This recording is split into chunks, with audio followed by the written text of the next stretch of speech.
I'd like to call the public meeting to order and advise that this meeting is being video recorded and live streamed. If you are in the room and have not signed in, please do so when you leave so that it's been recorded that you have attended this meeting tonight. I ask if there's a disclosure of interest. No, none. All righty. We have a resolution that's moved and seconded that adopts the agenda with the following additions: reports of municipal officers, letters from Coralie Code, Planning and Regulations Technician at the LRCA, providing comments on ZBLA 05-2025, 07-2025, and 08-2025. Is there any more changes to the agenda, additions? All in favor? Opposed? Carried. The clerk will now read the procedures for the public meeting, please. This is a public meeting to consider amendments to the zoning bylaw under the Planning Act, RSO 1990 as amended. This act requires that a public meeting be held prior to council passage of any zoning bylaw or official plan amendment. The rights of third parties to appeal decisions to the Ontario Land Tribunal have been restricted under the Planning Act. Only the applicant, the minister, and specified persons, public bodies, and registered owners of lands to which the plan or bylaw will apply, and who make submissions at the public meeting or who make written submissions to the municipality before the plan is approved and or bylaw passed, will be able to appeal the decision of the municipality of Oliver Punch to the Ontario Land Tribunal.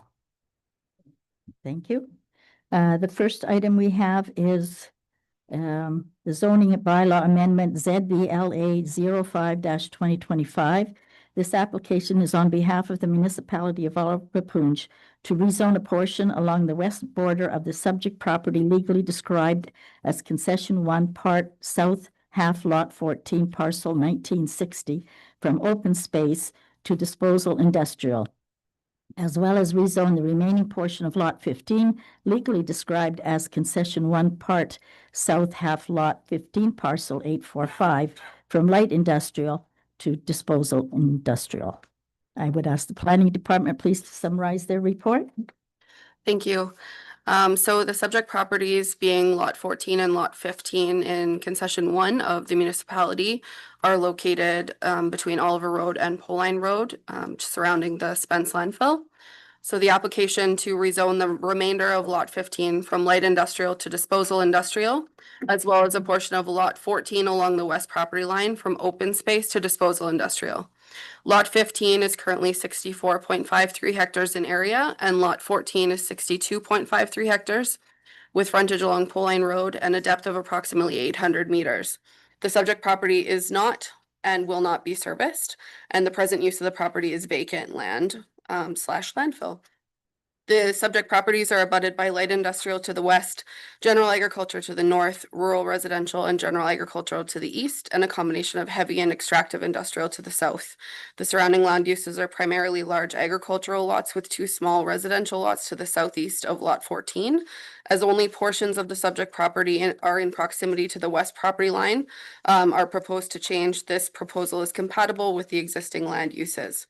The subject properties in the application have 3 land use designations: natural resources, environmental protection over Lot 14, and industrial over Lot 15. The Oliver Punch official plan sets out the policies for development in these 2 land use designations, or 3 land use designations, sorry.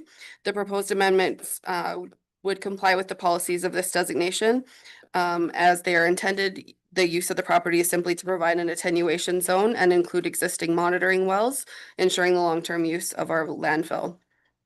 The zoning of Lot 14 is currently open space. It is the intent of this application to amend only a small portion of the property just east of the Spence landfill and up to the existing regulated wetland area on the west side of Lot 14, rezoning it to disposal industrial. The Oliver Punch zoning bylaw permits all landfill operating requirements within the disposal industrial zone, which would include the required attenuation zone. The existing zoning of Lot 15 is light industrial, less the portion already zoned disposal industrial. The provisions of the light industrial zone do not permit landfill uses or associated uses like monitoring wells, which is why the amendment is being made this evening. The key provisions of the provincial policy statement or provincial planning statement 2024 as they relate to this application are the sections that provide direction on how development should proceed in order to protect the environment in rural areas and lands in municipalities, which include rural areas and municipalities, rural lands in municipalities, and water. The surrounding land uses are primarily large agricultural lots, as mentioned before. As only portions of the subject property are in proximity to the west property line, this proposal is compatible with the existing land uses. Important information that administration wanted to ensure everyone was aware of. The contaminant attenuation zone, or CAZ, must be covered by environmental compliance approvals for waste disposal sites. Waste disposal sites covered by ECAs are required zoning to be disposal industrial in zoning bylaw 01/2019. Attached to the report that you have is the 3-page letter from North Rock Engineering that contains CAZs must be covered by ECAs. The letter notes all of Lot 15 is covered by our ECA, and all of Lot 15 therefore should be zoned disposal industrial. Administration proposed purchasing Lot 14 for future landfill requirements back in 2017, and council followed through with that proposal. The purchase was a strategic effort to ensure the long-term viability of our landfill. That is why council paid $80,000 to purchase the 62.5 hectares in 2018. Administration cannot foresee waste of disposal on the portion of Lot 14 proposed to be rezoned due to the lot's topography and groundwater. The CAZ used for passive attenuation does not change the landscape. Nothing on the portion of Lot 14 proposed to be rezoned will change if MECP approves its inclusion in the ECA. If administration applies to the MECP today to amend the ECA to include the Lot 14 portion, it will take 3 years to complete engineering and approvals. An MECP officer and North Rock engineer informed staff at an October 31st site inspection that potential highway impacts will result in a loss of our contaminant attenuation zone. Engineering controls like an engineered wetland or leachate treatment plant would be necessary to retain the expected useful life of the landfill. An engineered wetland or leachate treatment plant would require considerable capital investment and generate ongoing operating and maintenance costs. Their proposed rezoning of a portion of Lot 14 may provide additional space to allow for passive attenuation, which would assist in retaining or increasing expected useful life of the landfill. We did not receive any interdepartmental comments on this application. Agency comments were received from the Lakehead Region Conservation Authority stating that they had no objections to the proposed amendment. The Ministry of Mines provided comments stating they had no concerns with the proposal. The Thunder Bay District Health Unit stated that they have no comments at this time.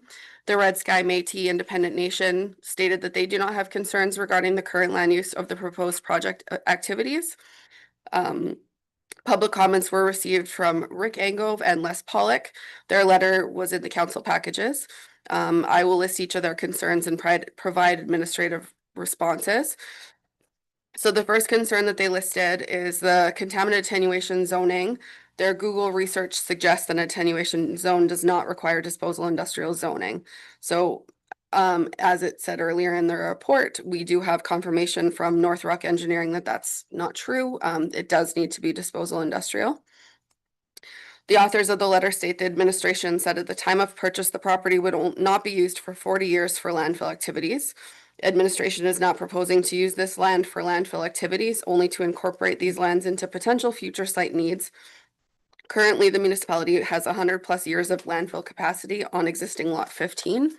The rezoning is appropriate for long-term planning of future impacts to this area and potential future regulatory pressures. While an area may be zoned disposal industrial, MECP guidelines dictate where and how much can be used for waste disposal. This is only step one of a potential multi-step, multi-year process.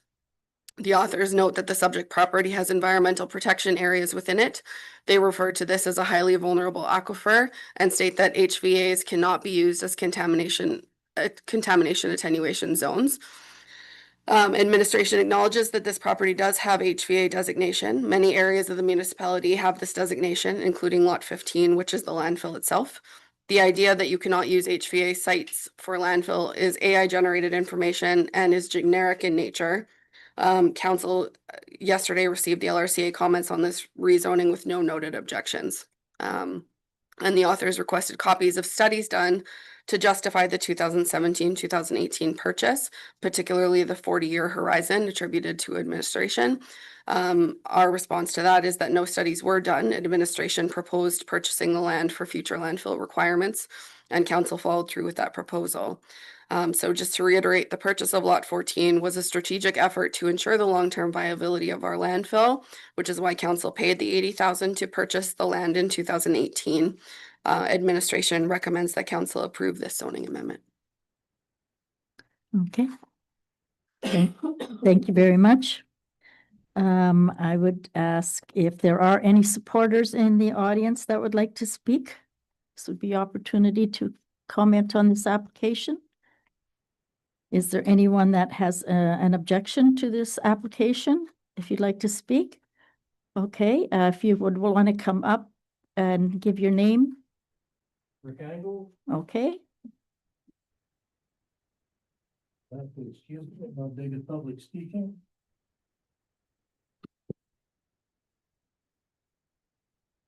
Anyway, if I understood you right, you said that the CAZ, the contamination attenuation zone, has to be on a waste disposal site? That's correct.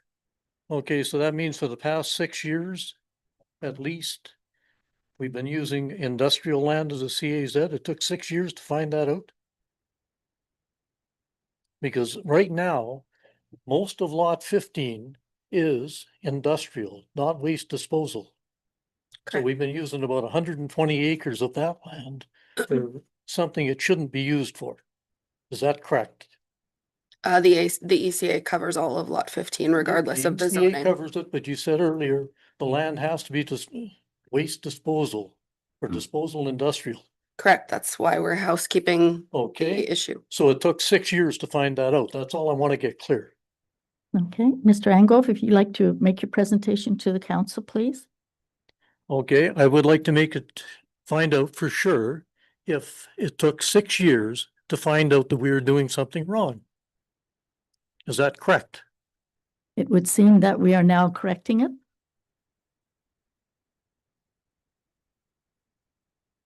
Through the chair, that's correct. So we're correcting. Yes. Okay. So getting past that, we'd like to present an alternative to rezoning that land. We think that you can use it as open space and fulfill your need as a contamination attenuation zone, all by doing it through the official plan, an amendment to the official plan. The uses, when I read the report that I believe 3 people put together, it said that the key reason was a CAZ was not an approved use of open space in the official plan. So I talked to somebody that, and I think councillor members have already maybe have read what I said there. I did talk to somebody who has a lot of experience in this stuff. And I also talked to somebody from municipal affairs this afternoon. There is a procedure where you can redo the official plan, make an amendment to it. And it can be site specific. So you could make an amendment right now, well, soon, saying that we want to reuse or use that space that you're looking at as a contamination attenuation zone, leave it as open space. And that would satisfy what we want, left as open space. It gives the municipality what it needs as a contamination attenuation zone. And you're already saying that you're not going to do anything with that land other than a contamination attenuation zone. So wouldn't it be better to do the official plan, which would be far cheaper than going through all of these studies to do that land? I don't know who can answer that question. What would the expense be of doing all of the regulatory work to rezone that land for waste disposal? It's going to take 3 years. I don't have costs. Through the chair, the costs in regards to what regulatory approval, this again, as mentioned, this is step 1. It's a housekeeping amendment. It's a lot addition. It's getting the proper zoning. So there is no external cost at this time. This is to support, as the picture shows on page 9, of what we'd like to do to to deal with the attenuation in the event we lose space. That's the overall intent. There is no studies to be done. It's strictly a housekeeping amendment and to bring the zoning up to speed on what we purchased in 2017 as a strategic plan. But once you zone it as disposal industrial, there is absolutely nothing stopping you from dumping garbage there. Is that correct? Once you pass all of the regulatory stuff. Through the chair, the presentations to council are to address council, refer the report to support those questions. At this point in time, Mr. Angove is well aware of the site condition, and the engineering to dump waste in a pond would be extreme and not in the best interest that the MOEC would support. Yes. Any further comments? Well, We've read your report. You've Well- given it to us. will you entertain the idea of an official plan amendment as opposed to the zoning bylaw amendment? The procedures, from what I can see, are pretty similar, public meeting and whatnot. And if the end result, what you need, the contamination attenuation zone, if that can be done with the, still using it as open space, why not do that? Well, that's a good question, and council will look through that question when we discuss this later. Okay, Okay. the rest of this, I'm not gonna read through it.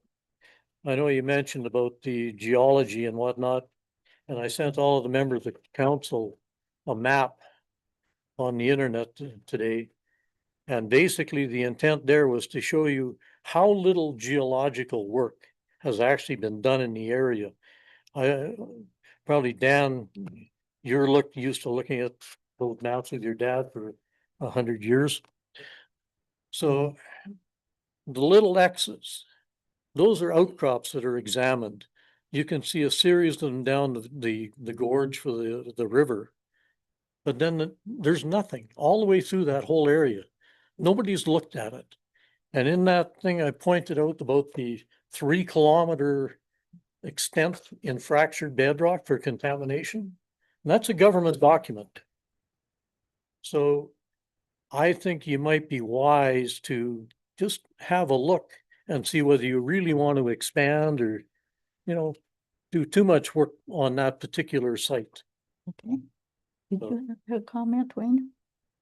I just wanted to comment, my understanding of the information, if you're gonna have a contaminant attenuation zone, it has to be disposal industrial. If it's gonna be in an ECA, it's But you're not disposal doing it industrial. now. Pardon me? You're Yeah, not but doing it now. on You lot haven't done it 15, for we're the not last doing 6 it. years. On lot 15, we weren't doing it. Now we're catching up with it. And lot 14, we want to do it right. We're gonna get disposal industrial zoning, and then we'll be able to use it as a contaminant attenuation zone. Can you tell me exactly what regulation, government act or whatever, where it says that? Because I'd like to go and research that. In the package, there's the letter from North Rock. I don't have the specific regulation for you, but Well, These people something in do. that letter from These people do. Northrock also says that you can't use a roadway as an contamination attenuation zone. And yet if you go and check the ministry website, they say crown land, roadways. I believe I sent that information to you, didn't I, Donna? So there's a little bit of a difference of opinion here. The government is definitely saying roadways are allowed, crown land is allowed. Maybe Northrock doesn't have it quite right. If you would like, I would send that to you. Obviously not now, I don't have internet access, but I can send you that information. Okay, And my suggestion to council would be to defer any vote on this zoning bylaw until you've got all of the correct information, okay. Thank you very much. okay? And I believe Thank- there was someone else that wanted to speak? Thank you No? for your Oh, time. okay. Anybody else would like to speak in regards to objection to this application? As there is not, I would ask if council has any questions, in regards to this application of the planning department? Counselor Peacock? Thank you. I just wanted to be sure that the original application has been amended to include lot 15. The application itself only says lot 14, I can amend it. as per page 10. Yeah. The questions? Counselor Viss? Yes, I had prepared a number of questions regarding size and also support, but after hearing the presentation, I would really like to have our staff take a look at where it says that an amendment to use of open space can be made and it can be made site specific. Is there value to that? If there is, we should be looking at that and then we can make a choice. Right now, I couldn't make that decision because I don't know that. But if there's truth in what was presented here tonight, then maybe it's worthwhile looking at it satisfies everyone. I don't know if it satisfies staff. They need to look at that. So both sides need to look at this. So right now, I would suggest that staff take this back and take a look at that amendment suggestion. Is it workable? And so on and so forth. And then we'll move on from there on. Any further questions in regards to this application? Yes, Counselor Peacock. Sorry, just one more. Do we have any idea what MTO and how the MTO proposal is going to affect these lands? I know there's nothing in writing from them, but just wondering if the new highway is proposed and it could be years down the road, what will it do to the change in zoning and the attenuation zone and how it will affect the this application itself? Okay. Probably premature, but just a question. Any other questions? Yes, Counselor Calvert. On this map here with the lot 15, the portion that's being used as a disposal site now, what's the approximate acreage that we have right now that's confirmed to be So through the chair, the ECA is responsible for 65.0 hectares. That was our total landfill area. The whole parcel is 65.4. So the landfill ECA is for the entire site. What we're currently using is probably an eighth of what's available. Again, this is not an amendment for landfill capacity. It's a land amendment for proper zoning and attenuation zone. So at this time that, like as stated, that area that we're using as a disposal site is not zoned properly. That's what we're saying. Correct. As the sketch shows, we are outside the boundaries, right? That's funny because this came about 20 years ago. Remember, it was at the time there was only this site here that's marked. There was only we only had about 2 acres at that time zoned properly. And at that time that's when we changed it. It's funny we didn't change it then to be zoned properly at that time. That's kind of a misstep. That's like 20 years ago that this happened. So through the chair, just as an aside, the South landfill went through the same process in 2018, something like that, where we have a 42 hectare site, but only 8 is licensed for landfill disposal. And it's a floating 8 until we get to our closure plan. So there's 2 things. There's overall space and overall allowed. Okay. Any further questions? Yes, there is none. Okay. The bylaw will be discussed and looked at later on in our regular meeting. The next item we have is for Brody Miller. It's a zoning bylaw amendment ZBLA 07-2025. And it's for approval of zoning bylaw amendment to rezone a portion of 117 Twin City Crossroad, legally known as Concession 4, north of the river, part lot 6, MR 186, from rural residential to light industrial to permit the operation of industrial uses on this subject land, which better suits the location. I wonder if the Planning Act could please put forth their report. Thank you. So 117 Twin City Crossroads was purchased earlier this year and has already been granted provisional consent on 2 new lots. It is the intent of this application to rezone a portion of the rural residential lands to light industrial, leaving only existing residents as rural residential.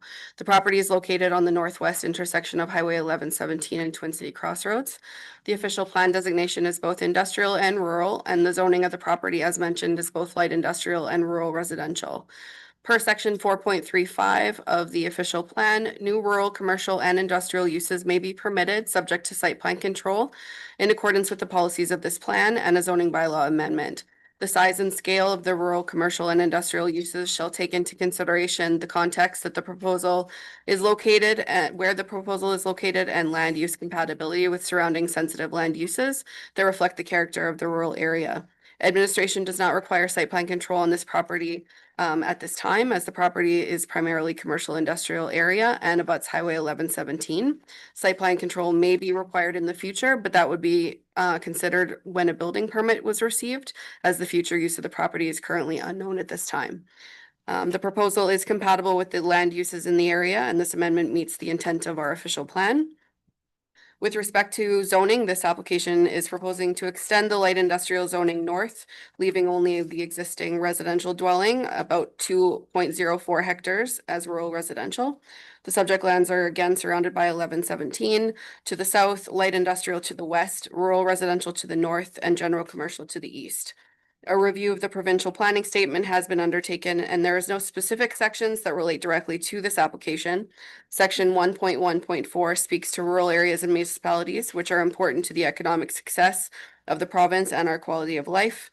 Additionally, section 1.1.5.3 states that recreational tourism and other economic opportunities should be promoted. During the Canada Post strike, notice was hand delivered to neighboring properties by our bylaw officer, and any mail out of the area was mailed through Purolator. We did not receive any interdepartmental comments. We did not receive any public comments, and agency comments were received from the Lakehead Region Conservation Authority stating no objections. The Ministry of Mines had no concerns with the application.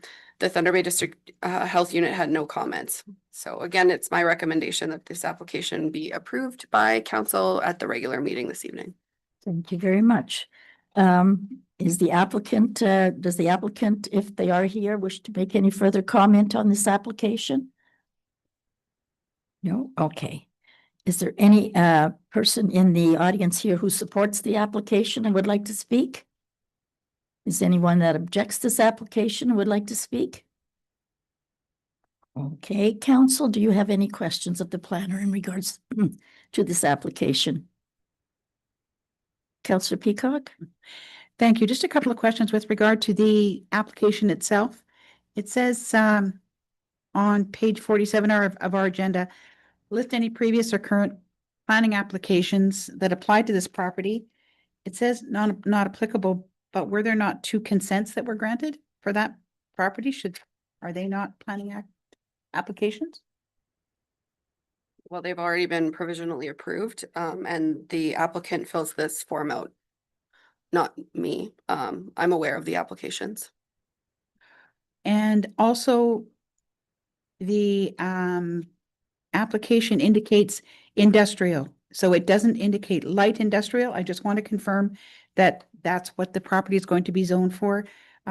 Page 49, it just 3 of the definition or answers to the questions indicated strictly industrial, so just wanted to be sure it's going to be light industrial. It's going to be light. Okay, and on page 48, it says, has the lot grading changed? They say no, but it certainly has, and perhaps it hadn't been when the application was submitted, but they've been busy there, that's for sure. So just wanted some clarification that.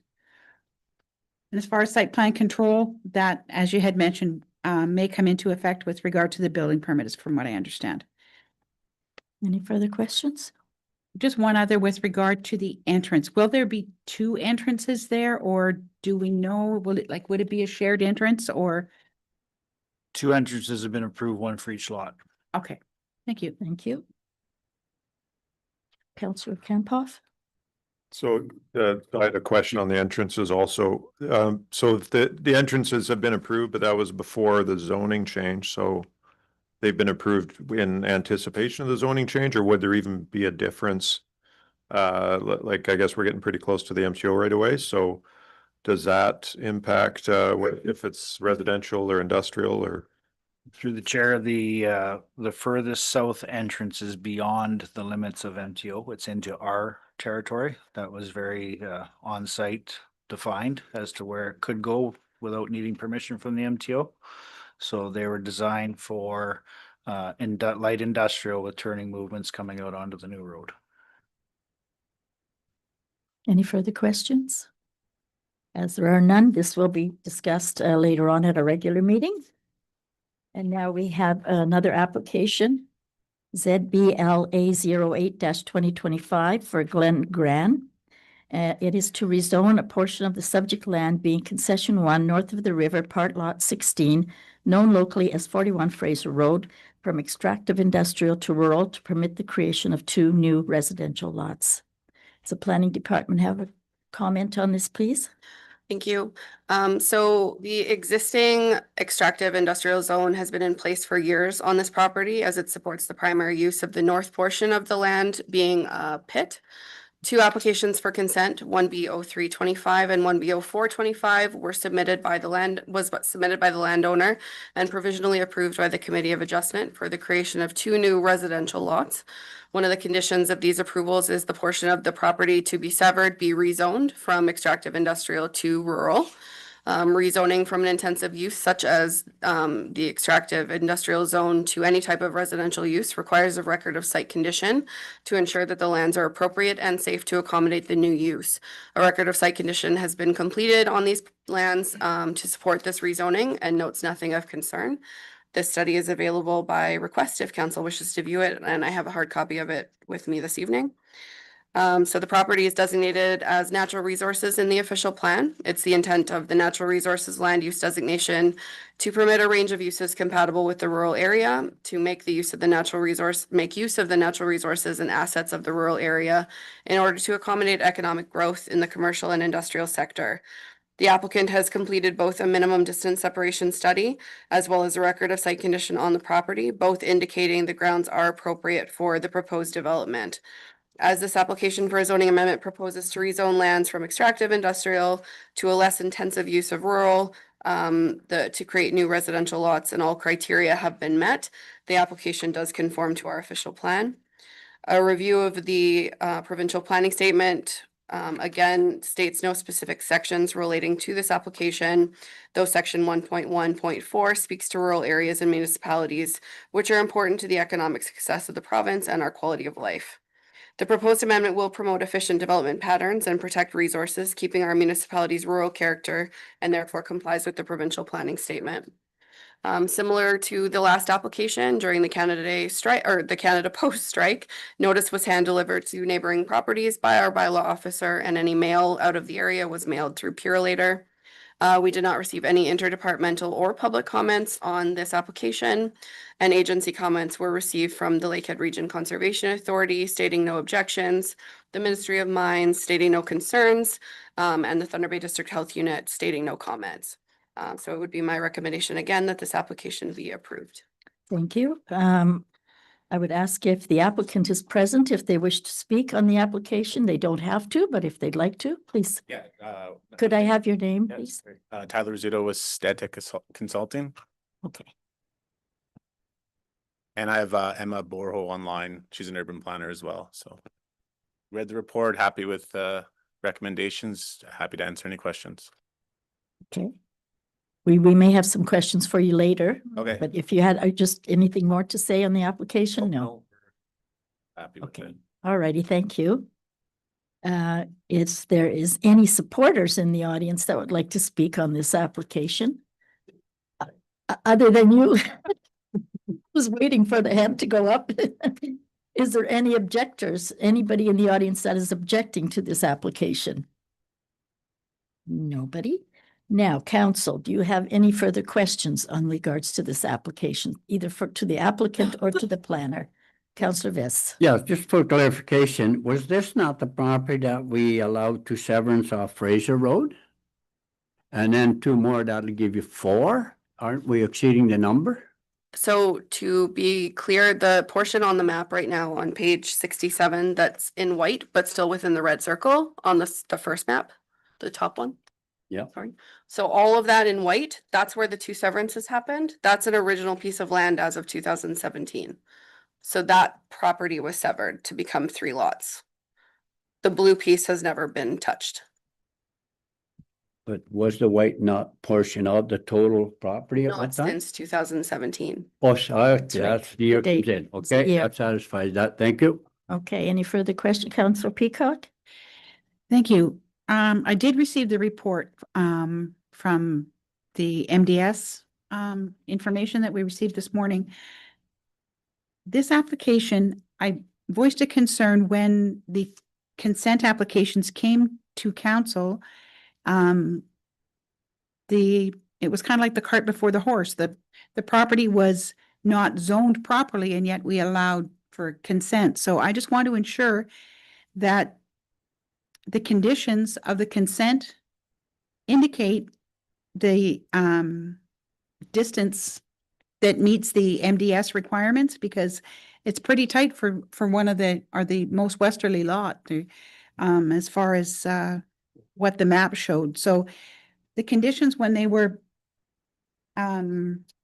approved for committee of adjustment, was it just normal conditions, or was there any indication with regard to the MDS report at that time? The conditions included the zoning amendment before us this evening.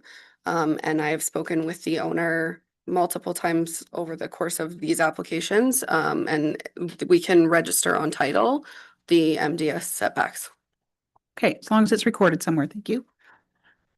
Okay, any other questions in regards to this application? No? Okay, we will be looking at this application at our regular meeting. I now have a resolution that's been moved and seconded to adjourn the public meeting, the time being 5:37 PM. All in favor? Opposed? Carried.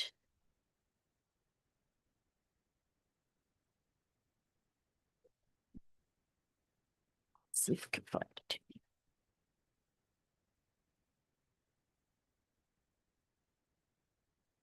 Here we go.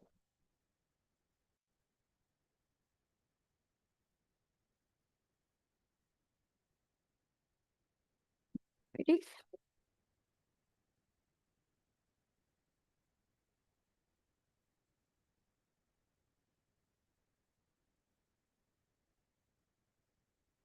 I will call the meeting to order and advise that the meeting is being video recorded and live streamed. I ask if there's a disclosure of interest. Any council? No, as there is not, I have an adoption of the agenda which has been amended. It's been moved and seconded and includes the following: deputation as some additional information from Yetska Westbrook. Then reports of municipal officers, the report 223 office security measures, 11 petitions and communications for information only, and a letter Kevin Holland, MPP Thunder Bay Atikokan dated November the 4th, 23 from Irene Plummer, retruck traffic through Kekabeka. These items have been added. Any further items to add to the agenda? All in favor? Opposed? Carried. Okay, we have the first deputation we have is a temporary shelter on private property from Scott Donio, and we have the letter in our package. Would Scott like to come forward and speak on this, please?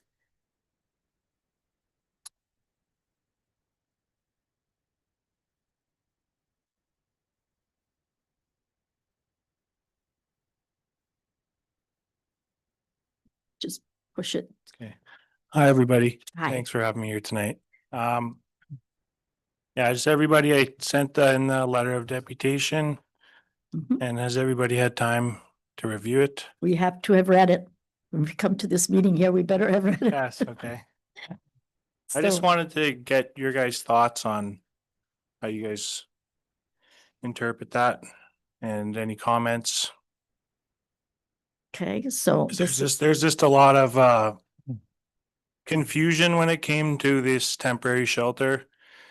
Like I did my homework before I did all this and before I went ahead with this, and I couldn't find anything pertaining that prohibited this or restricted me from doing this.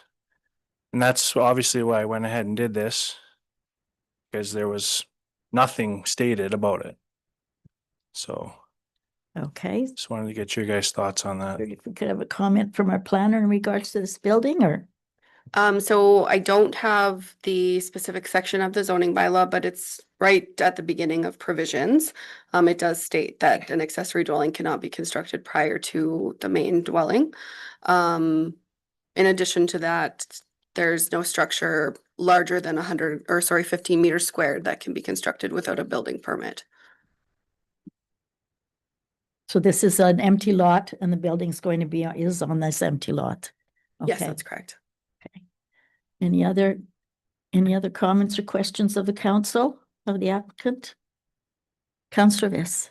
Yes, if I may, under section 3 on accessory buildings and structure, it spells it right out straightforward that you can't get a building permit for a garage or structure unless you have a main residence. I think I don't have it, but at section 3 under the accessory building and structure, what I looked it up on, so.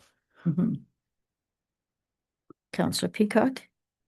By chance, did you call the planning department to ask these questions, or did you just review the zoning and official plan online? Yes, I went through the zoning and online. I never did contact the planning because of the nature of your guys' definitions of structures and buildings. Nothing I did falls underneath those.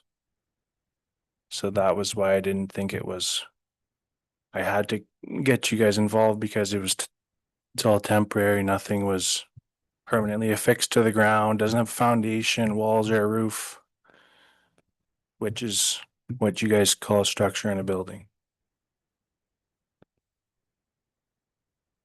Councillor Kempoff. So maybe the administration could clarify that I mean, we went through this quite a few years ago where there were temporary structures being put up, but the province determined that they were, and they needed to be engineered and they needed to have building permits and stuff. So unfortunately, that's kind of been taken out of our hands by the province. But yeah, to the best of my knowledge, anything that's a roof, like obviously if it has to have walls or a roof, otherwise it's not a structure of any sort. But it has to be engineered and have a building permit. I don't know if administration could clarify that. It's anything over 600 square feet requires a building permit. And then I believe it's 900 square feet where we require engineered drawings for any temporary like tent structure. Okay. But I do know that the other item that we talked about, not having a garage or a building there prior to the main residence, that's been part of the planning for years. Because we've had some people that have built a structure and never ever built a house there.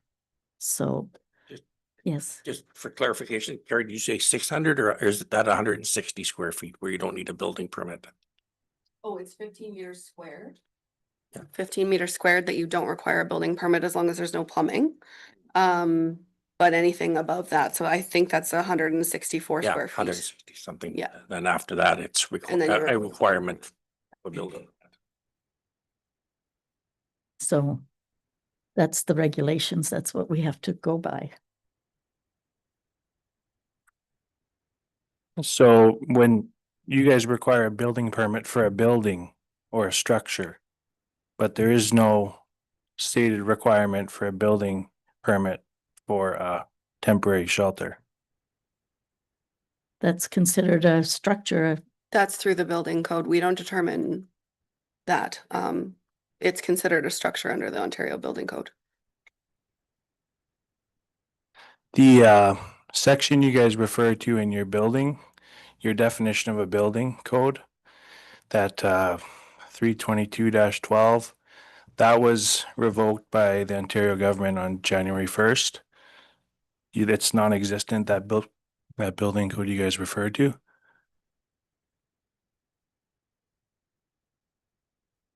I wouldn't know. I don't know the Planning Act, but I'm sure that administration could take a look and confirm if that's been changed or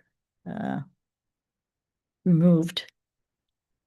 But otherwise, yeah, it doesn't seem like we can do an awful lot with your request for those two reasons, the size and also that there's no main residence there. It's just the storage space, so not quite sure what else we can say, but that's seems to be what's your problem. So, Oh, sorry. Councillor Peacock? I'm just gonna ask, I haven't been past this property. At what point of construction are you at? I got the like metal frame up and I got the back wall and the front wall on the tarp. Is it like a hoop construction building? Yeah, Yeah, okay. yeah, it's just like a temporary, like it sits on two sea cans. Oh, okay. Yeah. Unfortunately, you see sea cans all over the place, but they can be there. It's just you without a permit. Am I correct? Any CCAN that has a structure around it requires a permit. Right. But just a sea can itself doesn't, right? Not currently. Can you clarify where that says about the sea cans and the structures, because I can't find that anywhere. Again, it's from the Ontario Building Code. You can reach out to our chief building official for more information on that. The same Ontario Building Code that was revoked in January 1st, 2025. Conversation was had with our CBO since we spoke with you and went to your property. And there was no mention of that being revoked. The permit, as far as he's concerned, would still be required.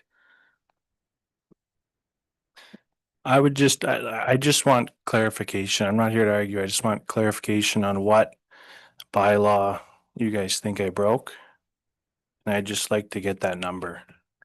Can that be copied and sent or given to this gentleman or emailed to him? Yeah, do I have your email? Yes, you do. Okay, then she will do that for you, get that information for you. Okay, And I just want one more thing before we make any decision here. I just want, if you guys did think I broke a bylaw by any means, I just want time to review it with my legal advice, and we'll go from there before I make a decision. certainly. It's just you have to stop what is there, but don't continue on until we get this cleared up. Okay?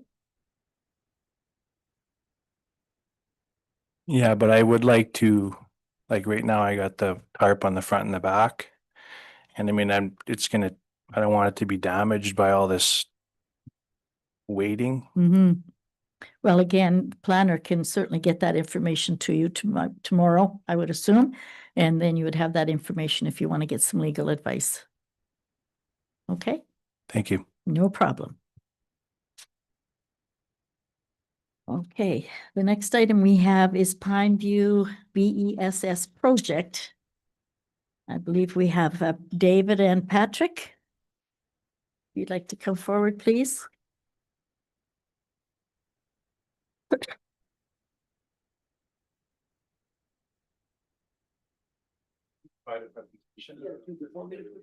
If you could, otherwise I have it.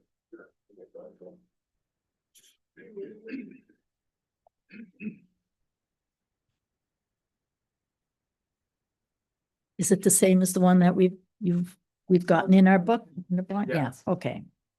So I can't see behind me, but I can see it here. Oh, it's going to be on my screen here too, so I can see it. I'm fine then. But I don't have eyes in the back of my head. Not yet. Sometimes I wish I did. Yeah, and if you'd like to make sure your green light is on so the audience that are watching today can hear you. Thank you. Good evening, Mayor and councillors. My name is David Bigger. I'm Director of Development and Origination at Potentia Renewables. I'm joined here by my colleague Patrick Russell, who's a project manager at Potentia and the project manager for energy storage project here in Oliver Peypunge. Thank you for having us this evening. I'm going to give a short presentation to introduce you as to who Potentia is, a little bit about our proposed project here in the municipality, and some details as to what we are seeking at this point in time from the municipality at this early stage of development, specifically the municipal support confirmation from Ontario's Independent Electricity System Operator, or IESO. And we're certainly available to answer any questions you have today, should time permit. So with that, who is Potentia? We are a developer, owner, and operator of renewable energy and energy storage projects. We are headquartered in Toronto and currently have over 1.5 gigawatts of renewable energy assets in Canada and the United States. We are owned by a fund called Power Sustainable Energy Infrastructure Fund, which is in turn owned by the Power Corporation of Canada, which is based in Montreal and trades on the Toronto Stock Exchange. Just to look at some of our projects, here's some of the locations of our projects in development, construction, or operating across North America. In Ontario, we have a fairly sizable solar energy portfolio. We have about 800 facilities operating across the province. Most of those are rooftop solar facilities located on schools or commercial buildings such as a Canadian Tire or Home Depot. We are also developing the largest energy storage project in Canada called our Skyview Energy Storage Project that's about an hour south of Ottawa. And they actually had the groundbreaking ceremony today. And the premier attended, so it was a pretty big deal. That one is 390 megawatts, so quite a lot larger than what we're proposing here, but certainly paving the way, and there'll be lots of lessons learned that we can apply to this project here. So this slide here just gives you a little bit about our track record. I mentioned we're developing the largest storage project in Canada. From 2019 to 2023, we were quite busy in Western Canada and Saskatchewan and Alberta.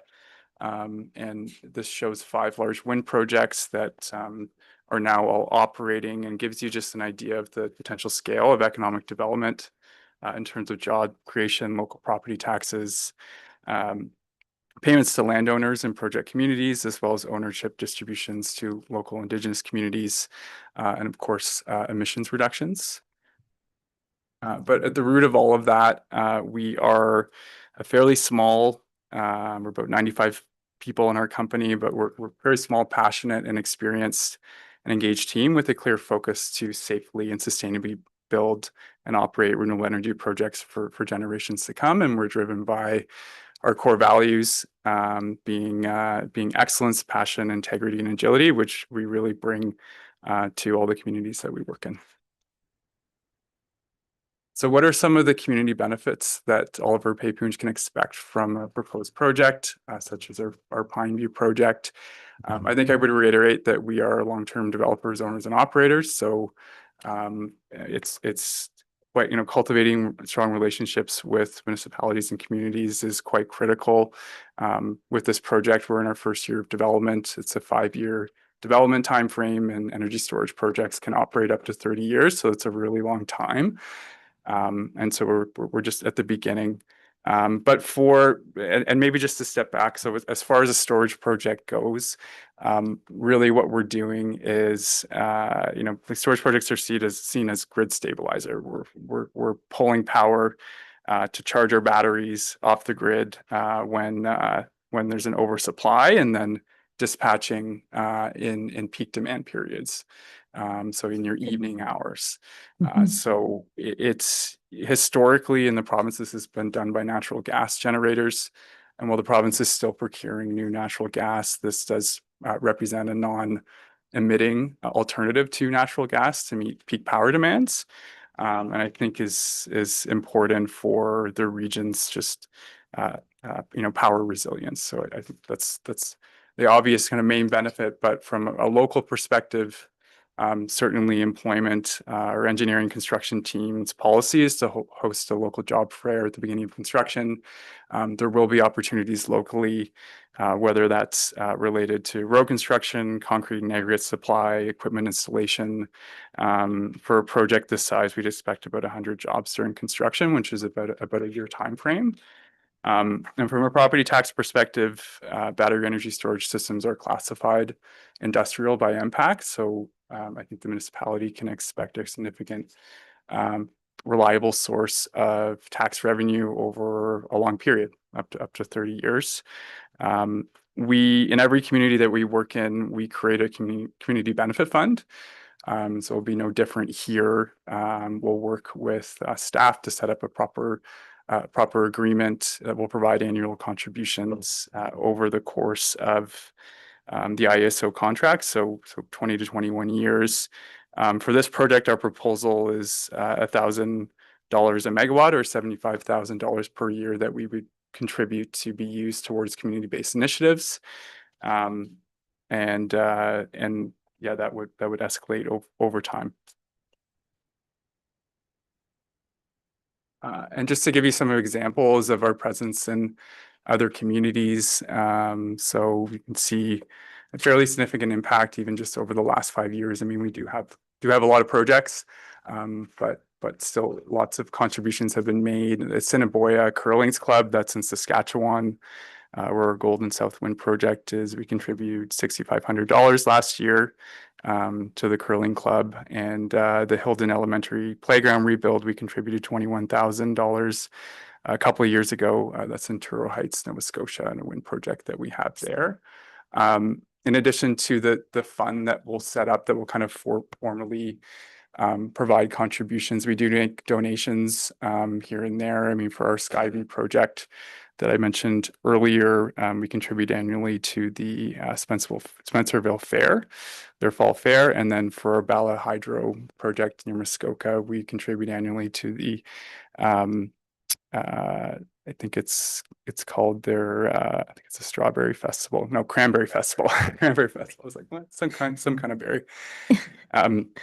But I think financial contributions aside, because we are a long-term operator, it's also our presence in the community. It's really important for us as our operations team is involved in a lot of community events to help support just education and knowledge around energy. And I think especially with storage, it's an opportunity for education on new technology and how the grid is changing. So why are we here in Oliver Pépunge? We are here to respond to an opportunity from the province, which is related to the power forecasts by the IESO, indicating that they need 75% more power by 2050 from today. So pretty significant. From a capacity perspective, you can see this graph here, really like between the years of 2029 and 2034, you can see where the shortfall starts. So we are looking at proposing a storage project that's considered a capacity resource by the province to help with meeting the gap here kind of 2029, 2030, which is when this project would be operating. And in order to do that, the IESO has set up what they call the long-term procurement, and they're looking to procure both new energy and capacity resources such as storage every single year, starting this year for the next 4 years. So it includes up to 14 terawatt hours of energy, which is roughly 7,500 megawatts. That's like wind or solar. I understand there was another proponent in here earlier this year that had a wind project, so they would have been under that stream. And then for capacity, includes natural gas and energy storage, such as the proposal we're putting forward in this municipality. There's a number of components of that procurement. One of them being a mandatory requirement for municipalities to support applications to the province. So I'll provide a little bit more detail on that later. But the province is also looking to prioritize projects in Northern Ontario on non-prime agricultural land, as well as with equity interests from local Indigenous communities. So a little bit about our proposed project. The size of the project is up to 75 megawatts or 600 megawatt hours, which is an 8-hour duration battery energy storage system. We have the site is just off of Pineview Road. That's why we've named it Pineview, just north of Highway 11 and 17 and south of Pole Line Road. We have the land secured under a long-term lease. A couple fundamentals as to why we chose this site. One is proximity to an electrical interconnection that has capacity to accommodate new storage. So there's an existing 115 kV line just to the north of the site. And the second is that it's just like a good fundamental buildable site that has good setbacks from nearby residents, good setbacks from water courses and wetlands. It's flat, so the topography is good for storage. We won't have to do a lot of cut and fill during construction, and so it has good buildability. And then the province is also, as I mentioned earlier, incentivizing proponents to propose projects that are located in the north and are not zoned as prime agricultural, which this site meets both of those criteria. This is just a look at our schedule. So here we are today, kind of at the end of 2025, and we'll be looking to submit to the province. The deadline is December 18th of this year. We'll know whether or not we get a contract in June of 2026, and from there undertake the class environmental assessment with the Ministry of Environment, Conservation and Parks. Work with the municipality through site plan approval, any other municipal permits and approvals that we need, and that in the 2026 to 2028 period, all with an aim to get to construction by 2028 and hopefully bring this online by 2029, latest 2030. So that's our schedule.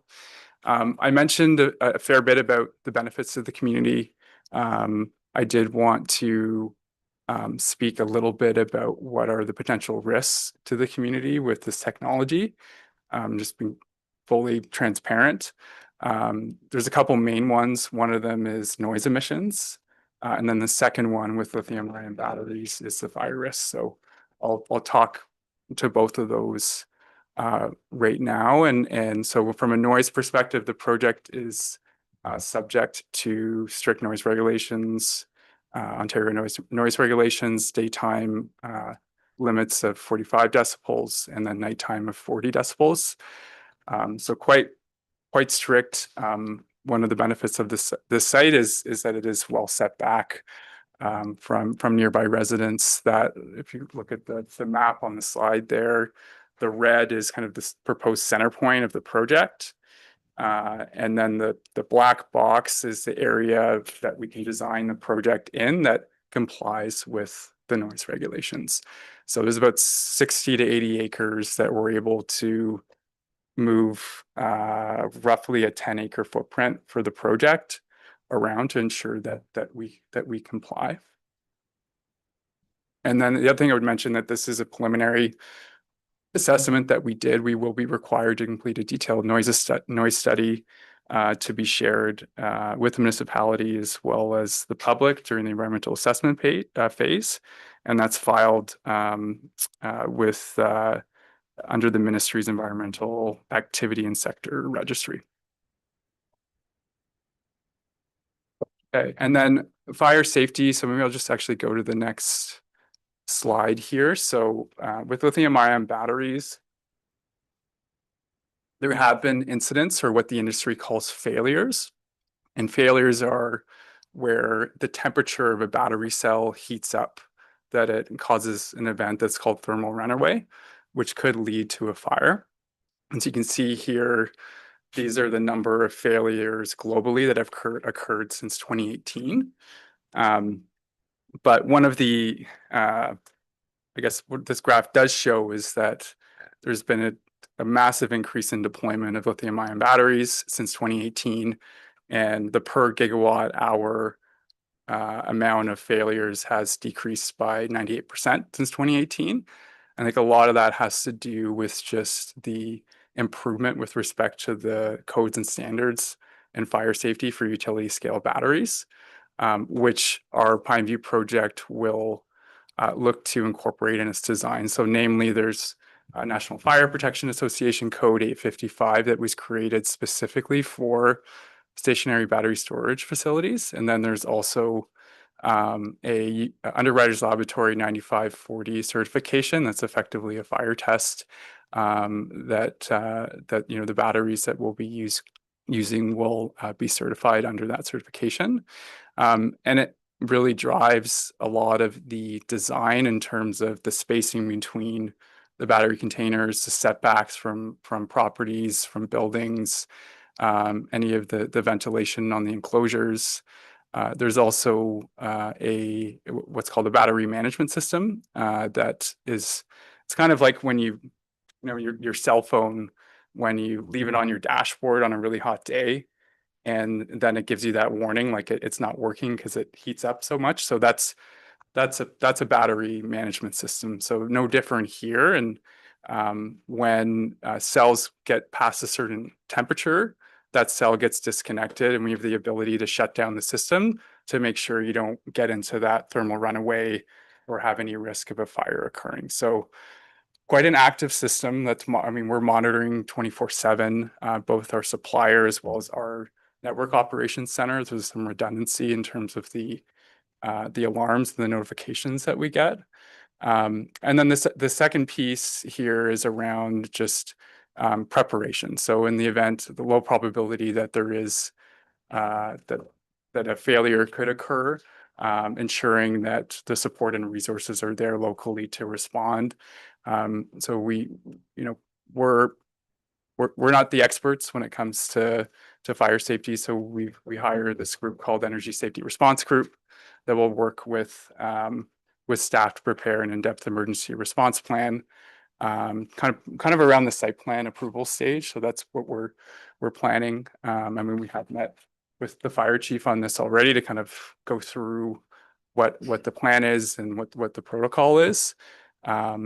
But if we are awarded a contract, I think then that's when that planning will really be undertaken. And we use ESRG to do training with the fire department as well, which has to occur annually as part of the codes. And with that, so I mentioned the municipal support confirmation, municipal support resolution. I understand that this is going to be considered at the November 26th meeting. But just maybe for context, all proponents, if we want to participate in this IESO procurement, must obtain a municipal support confirmation from the host municipality. It's effectively a support in principle to put our application in. It's not a permit, it's not an approval. Recognizing that if we are awarded a contract, then we need to come back to the municipality to work through site plan, if there's any zoning or anything else as well, and our class environmental assessment with the Ministry of Environment, and any public consultation related to that, and our Indigenous duty to consult. So it's kind of the first step, and kind of consider it more of a nod to move to the next step in the process.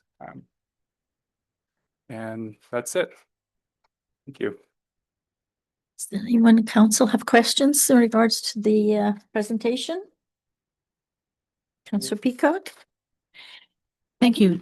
This land is owned by one person that you have, or one company that you have an agreement with, or? Correct. Yes. Yeah.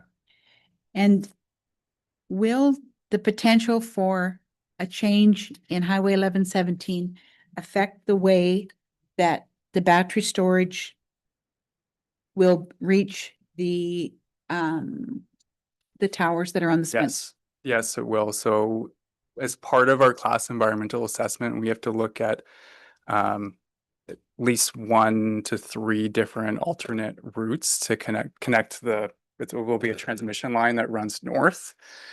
So we do have, excuse me, we do have the current routing of that. We'll have to consult with the MTO and work, basically taking into account their feedback in terms of what route we're going to choose, which we haven't decided yet. But it's certainly an added complication for Hiccup, us yeah. to Hmm. connect that we've been made aware of and will be considered in our alternates assessment when we get to that stage. Yeah. I'm glad to see that you have spoken with our fire chief. That's a good step. Thank you. Any other questions? Wait. I just had a comment. I recall in some conversations with you, David and Patrick. The noise that emanates from the units is due to the HVAC systems that are always cooling them, right? So that's what the part of this process is there's always a massive air conditioners on these units. Yes, that's correct. And so basically, if you take a look at that kind of noise mitigation map there, noise propagation map, it kind of shows you where it is expected to model out to how far the noise will get. But there's other mitigations that can be put in place as well if need be. We don't expect there to be on this site because there's already quite a bit of setbacks built into the site location. But yeah, most of the noise, or pretty much all the noise, comes from those HVAC systems that cool the system and heat the system depending on the time of year. Yeah. It's usually when you're charging or discharging that occurs. So it's not a steady state. It's during those sort of periods where, we're charging or discharging. Okay. Any other questions? Councillor Peacock? Sorry, so that would just be basically nighttime noise. In the day, it would be quiet, or it's hard to say, depending on how warm it is, I guess, and how much the HVAC needs to kick in. Yeah, I mean, we do. I mentioned that this was an 8-hour duration battery, so the system operator wants an ability for us to discharge up to 8 hours. So that would be the, I guess, extent where you have the white noise. So it just depends when we're charging or dispatching or discharging. Yeah. Peaceful noise though. It's kind of like just a hum or a Yeah, fan. yeah. Yeah, it's kind of, it's like a white noise, So it's just like a bunch of battery bank aids, like yeah. they have it. CAC Center and those places like that, they have those battery banks there and they have the same thing, but they have to cool them and everything, and Yeah, and I'm involved a little bit with them. Okay. and it's expected to be about like we have to conform to 45 decibels, 40 and 45 decibels, which is pretty low. Yeah. If you think of like your refrigerator in your home runs at about 50. So it's below that level of sound that you would typically hear if you hear it, if it's going off. Yeah. So it's noted here in our agenda that the letter of support will be brought to our meeting on November the 26th. And then council can decide. You'll get that support letter. Okay? No more questions? Thank you very much for coming. Thank you. Okay, the next item we have is Hawco Construction Limited Consent Application 1B19-25. We have an email from Jessica Westbrook, and I believe that she is here this evening. And also an email with some more information has been put in on our package here at the desk. So if you'd like to come forward. We've read what you have given and sent to us, and we like to try and limit it to 10 or 15 minutes, okay?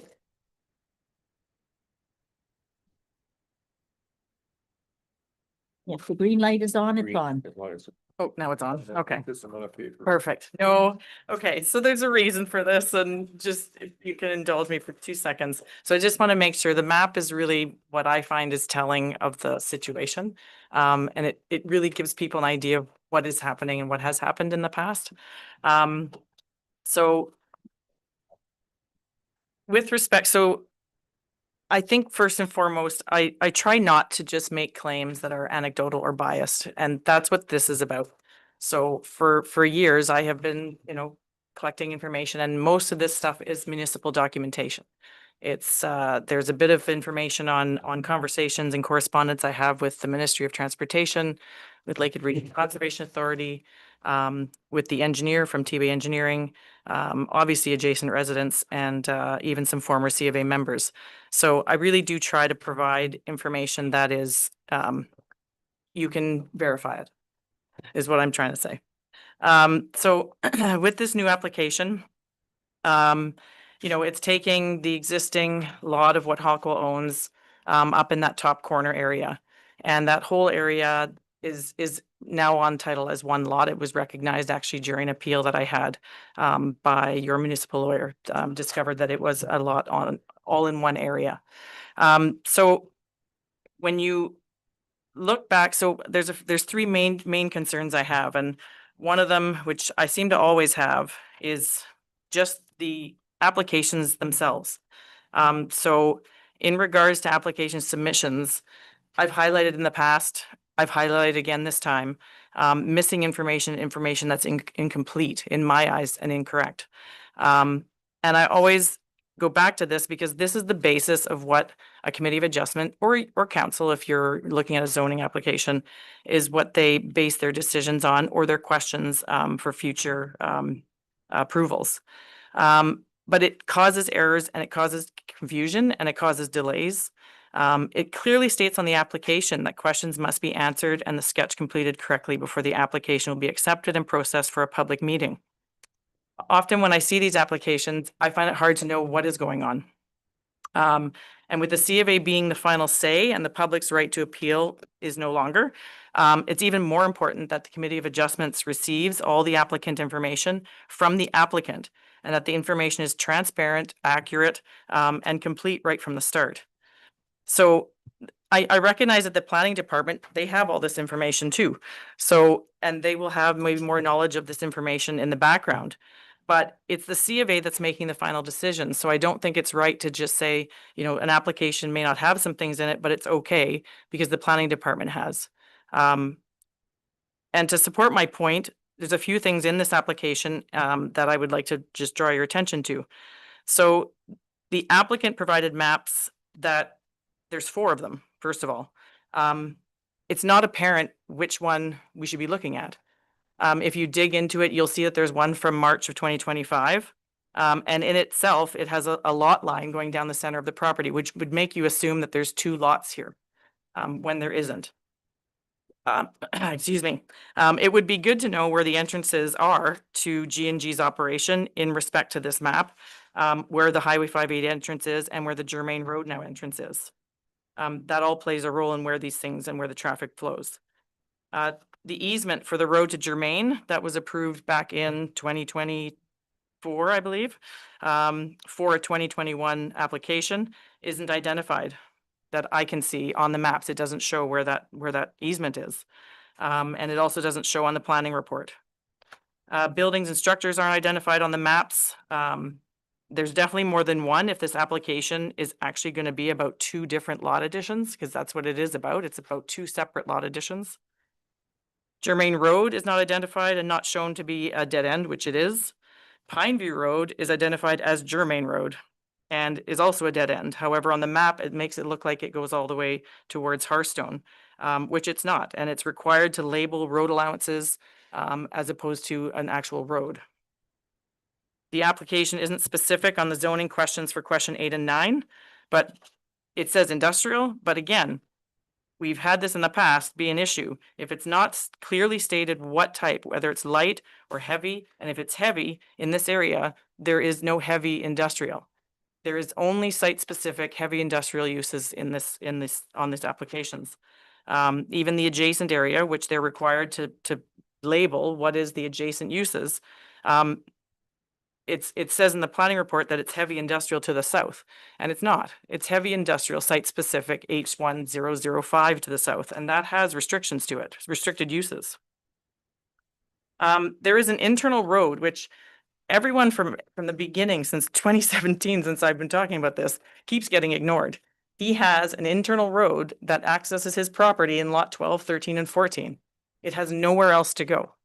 So since that lot up at the top corner with his Highway 588 entrance that he severed, and the lot to the south on Germain, when he severed that with an easement, that traffic was all supposed to go out Germain at that point. Because from the MTO, the Aggregate Act doesn't supersede the Highway Transportation Act, the Public Transportation Highway Improvement Act, whatever it's called. So all this traffic and the traffic in the yellow, which is on his property, is all supposed to be going out Germain. Okay, so when this severance actually, if this lot addition happens from his property to G&G, he's actually going to be severing this road that he currently uses, internal road, again, which isn't on your application map or the planning report. So that's an internal road that will become severed. So does that not require him to apply for an easement to cross what will be potentially G&G's future property? That happened back in 2015 when G&G, there was small corners of G&G's lot applied for to give it back to Hockwell so that his road could continue through there. Okay, so these may seem like small things, but they build up. They create confusion if they aren't brought up in the system.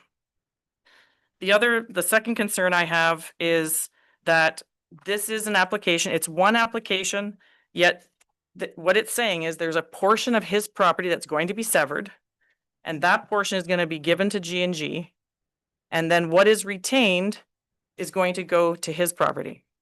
But if you look at the application on page 1, it only refers to the applicant and the intent. So it says Hockwell's property being added to G&G's. Not until you get to question 22 does it make any mention of the retained going and being added to the numbered business, which I believe is owned obviously by Hockwell, up at that entrance. Is that it's going to be a lot addition to that. So what we've got is an application where you have sections in 2, 3, 5, 8, 9 that don't include information that really should be in that then, telling you what's also happening with that retained area going up to the Highway 580 entrance. So it truly, to me, actually seems like a severance or a conveyance for the one section of that area to G&G, and then and then the retained is a lot addition to the other spot. And I question, for one, how this can't be considered a severance, because he's severing his lot before he adds it to someone else. And how can this all be done with one application? So again, another feature that's missing in the application is, like I mentioned, that internal private road. I covered that already. Yeah, the big thing is that to me, it seems like to get the information right, you need to see that the land gets severed. Then there's a lot addition, and then there's a second lot addition. Because the ones that it's intended to, the people that these lots are intended to, these lot additions are different. They're different businesses. There's different information. There's different buildings involved. It just seems like there's too much for confusion. I'm not saying yay or nay. I'm saying nay because of the information, but that's important. Respect to notification. Now I know that there's like a 60-meter requirement that from the boundary that you don't have to notify you have to notify adjacent residents up to 60 meters, I believe. The residents on Germain have been vocal about their property and where they are for eons, it seems. And the easement, which again, like I said, is not even on your planning report or on the maps that I can see that it's well identified, that comes out onto Germain. So whether this increases traffic or decreases traffic, right now, that traffic is supposed to be going out Germain, and they should have gotten notification. And I asked them, and one of them, and they said they didn't receive either notification of the first meeting or the second one. So to me, that's a bit of a concern. My last concern, which is actually one of the most important to me, and why I keep coming back and I keep belaboring the same situation and I keep boring you with the same story, is that in August for a zoning and in 1, 2, 3, 4, 5 applications that I have, severance applications and that I have spoken about, I have shown you with support, with not my anecdotal evidence, that Hockwell's Germain Road entrance was approved through a negligent consent back in 2018. That condition that was in there, its intent, when the C of A wrote that, its intent was to prevent any additional industrial traffic to access through Germain. And because of this negligence, and I say negligence, and I don't use that word lightly, I don't use it as a insult, but it was negligent. And you have a legal lawyer opinion on that condition that was written by that committee of adjustment and that planning manager at the time. Its intention was to not have further industrial traffic on that road.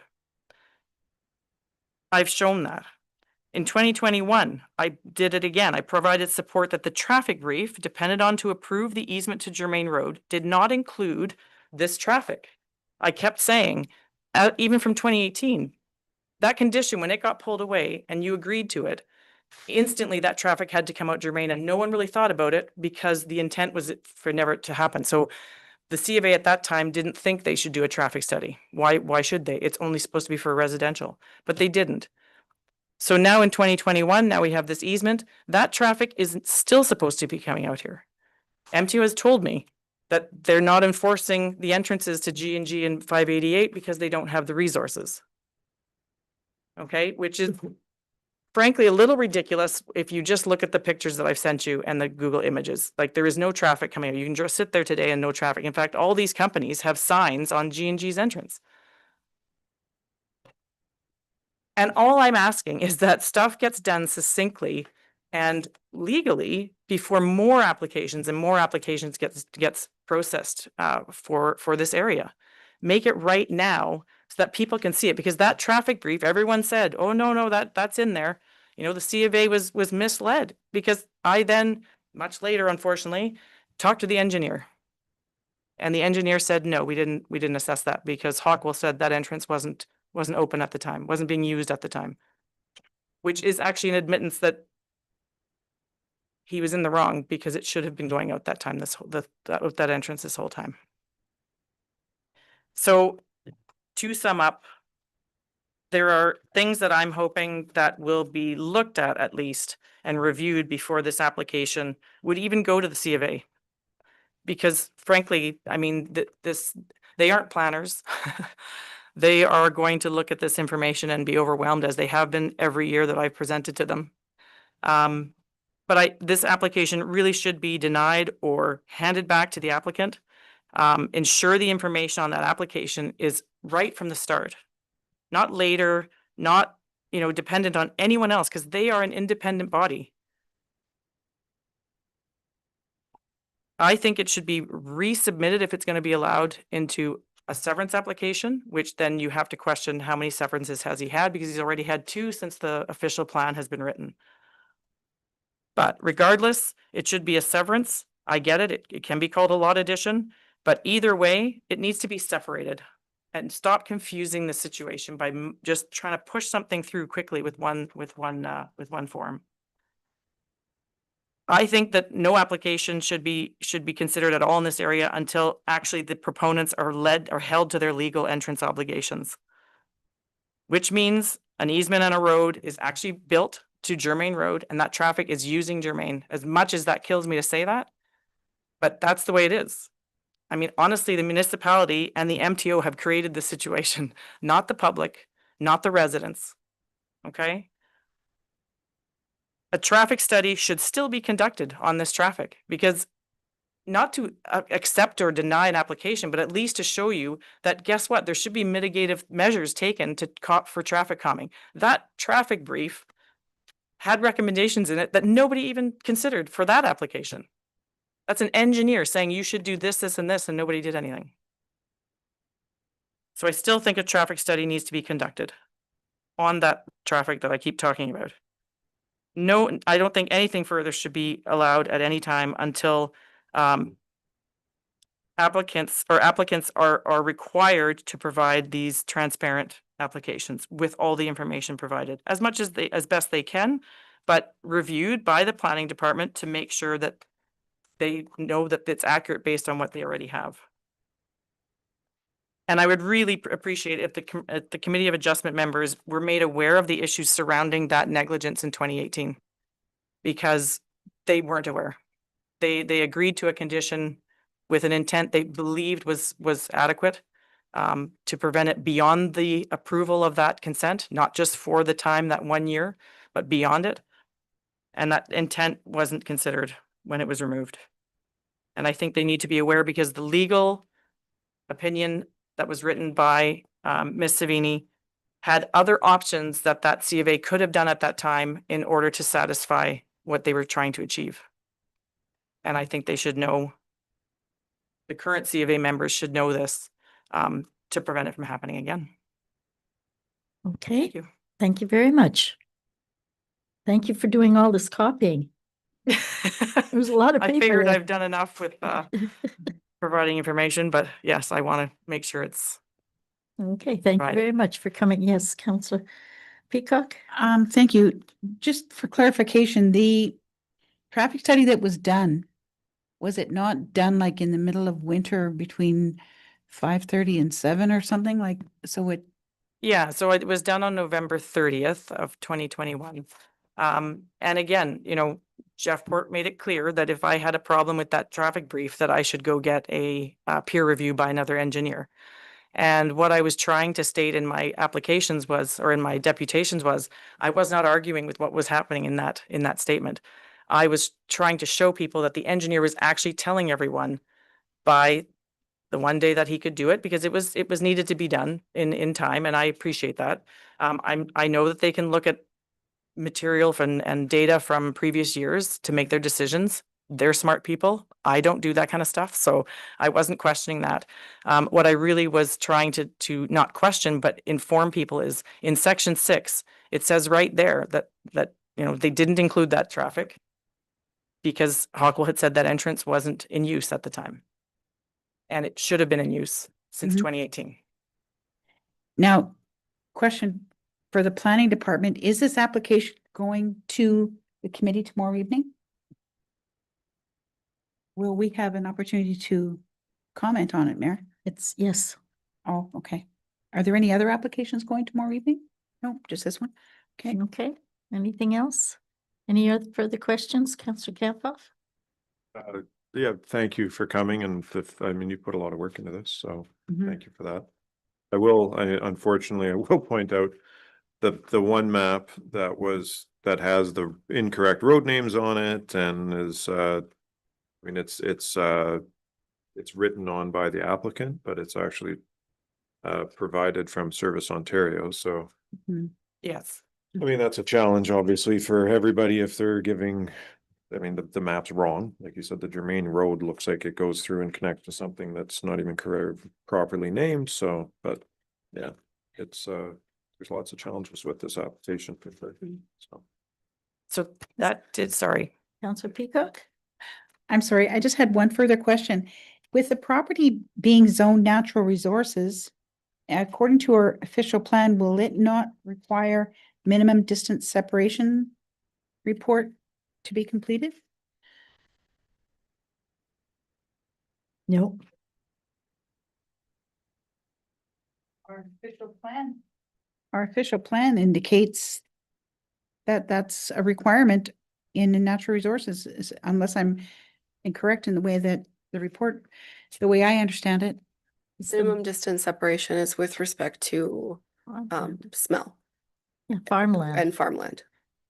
There's no farmland there. And they're certainly doing a lot of work on that lot that the easement is to go through, and I thought that if there's an easement, it had to be submitted with the application to indicate that that it's legal, but that's up to the planning department. Okay. Any other questions? Thank you very much again for all of your work and bringing all of this information to us this evening. Okay. We will now commence with our meeting. I have a motion moved and seconded to approve the minutes of the council meeting held on October the 29th. Were there any errors or omissions? All in favor? Opposed? Carried. The next item we have is reports of municipal officers. The bylaw enforcement officer has a report on page 50.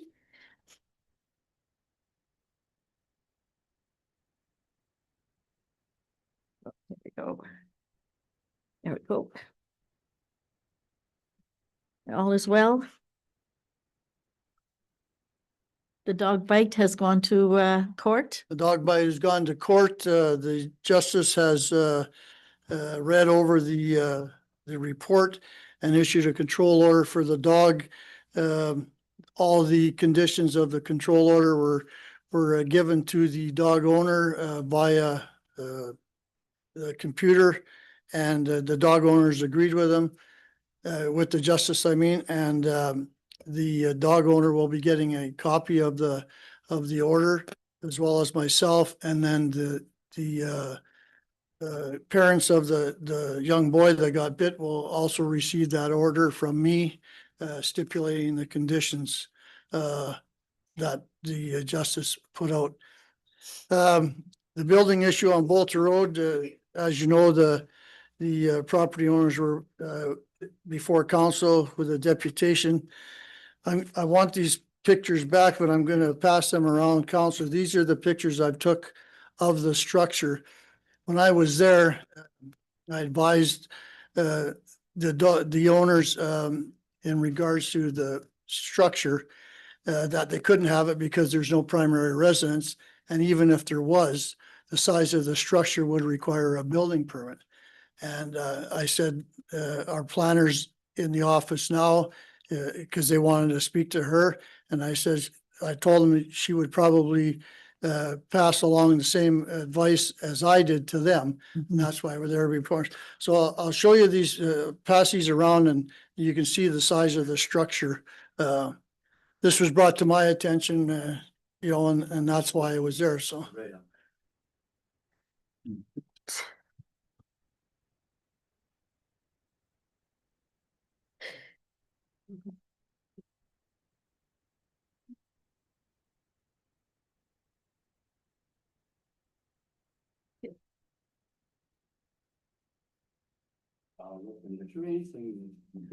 Oh, I see. It's with the sea cans on the, okay, on the side.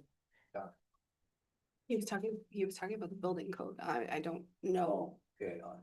Still have a building code, so. So you will be looking into. Well, I think that all I feel like you have.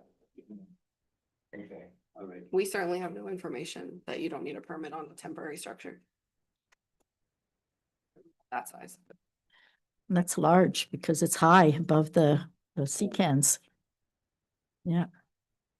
Well, it looks like the aluminum framework is anchored to the top of the sea cans, thus making it that much higher. Yes. Yeah, that's a big building. I mean, even, Why would the first not come to the planning department when you start with a major budget like that?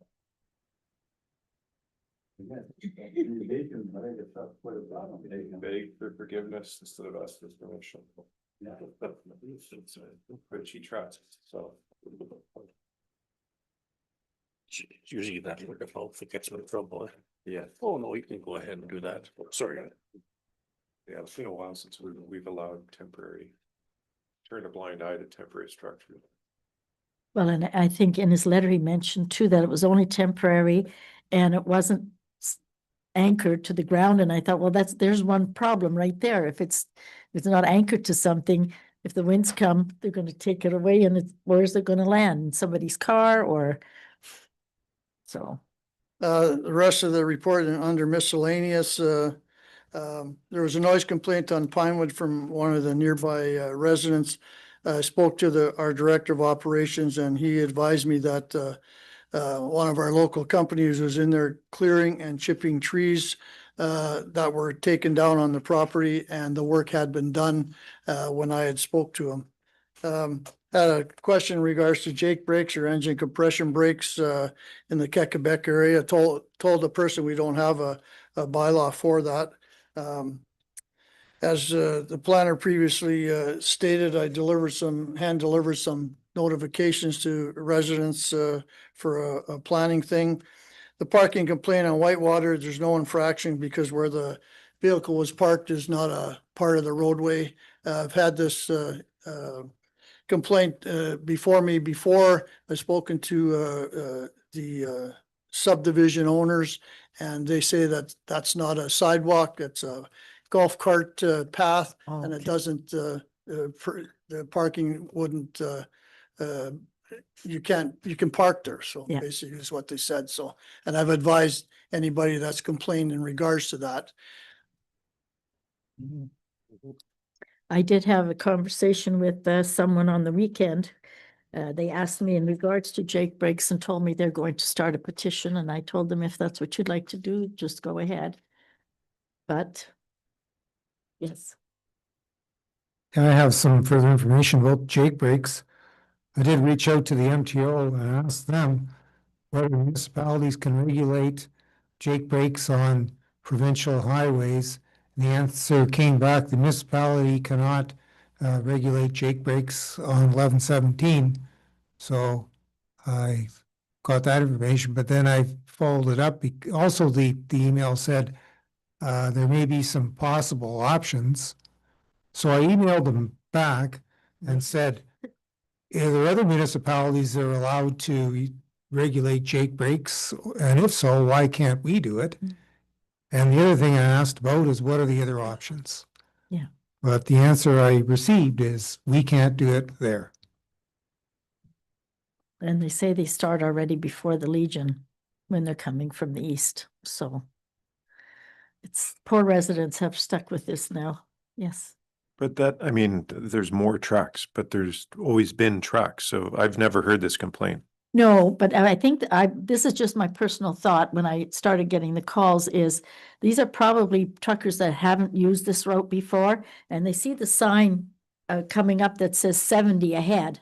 Well, then they're going to start using their brake to slow down. And then as soon as you're going down the hill, it says 50 coming up. So then they're really going to use their brake. But the local people that have been driving there forever know. So they don't need to have a Jake brake, but I think it's people that are unfamiliar with the area, and that's when they start using their Jake brake. And I think it's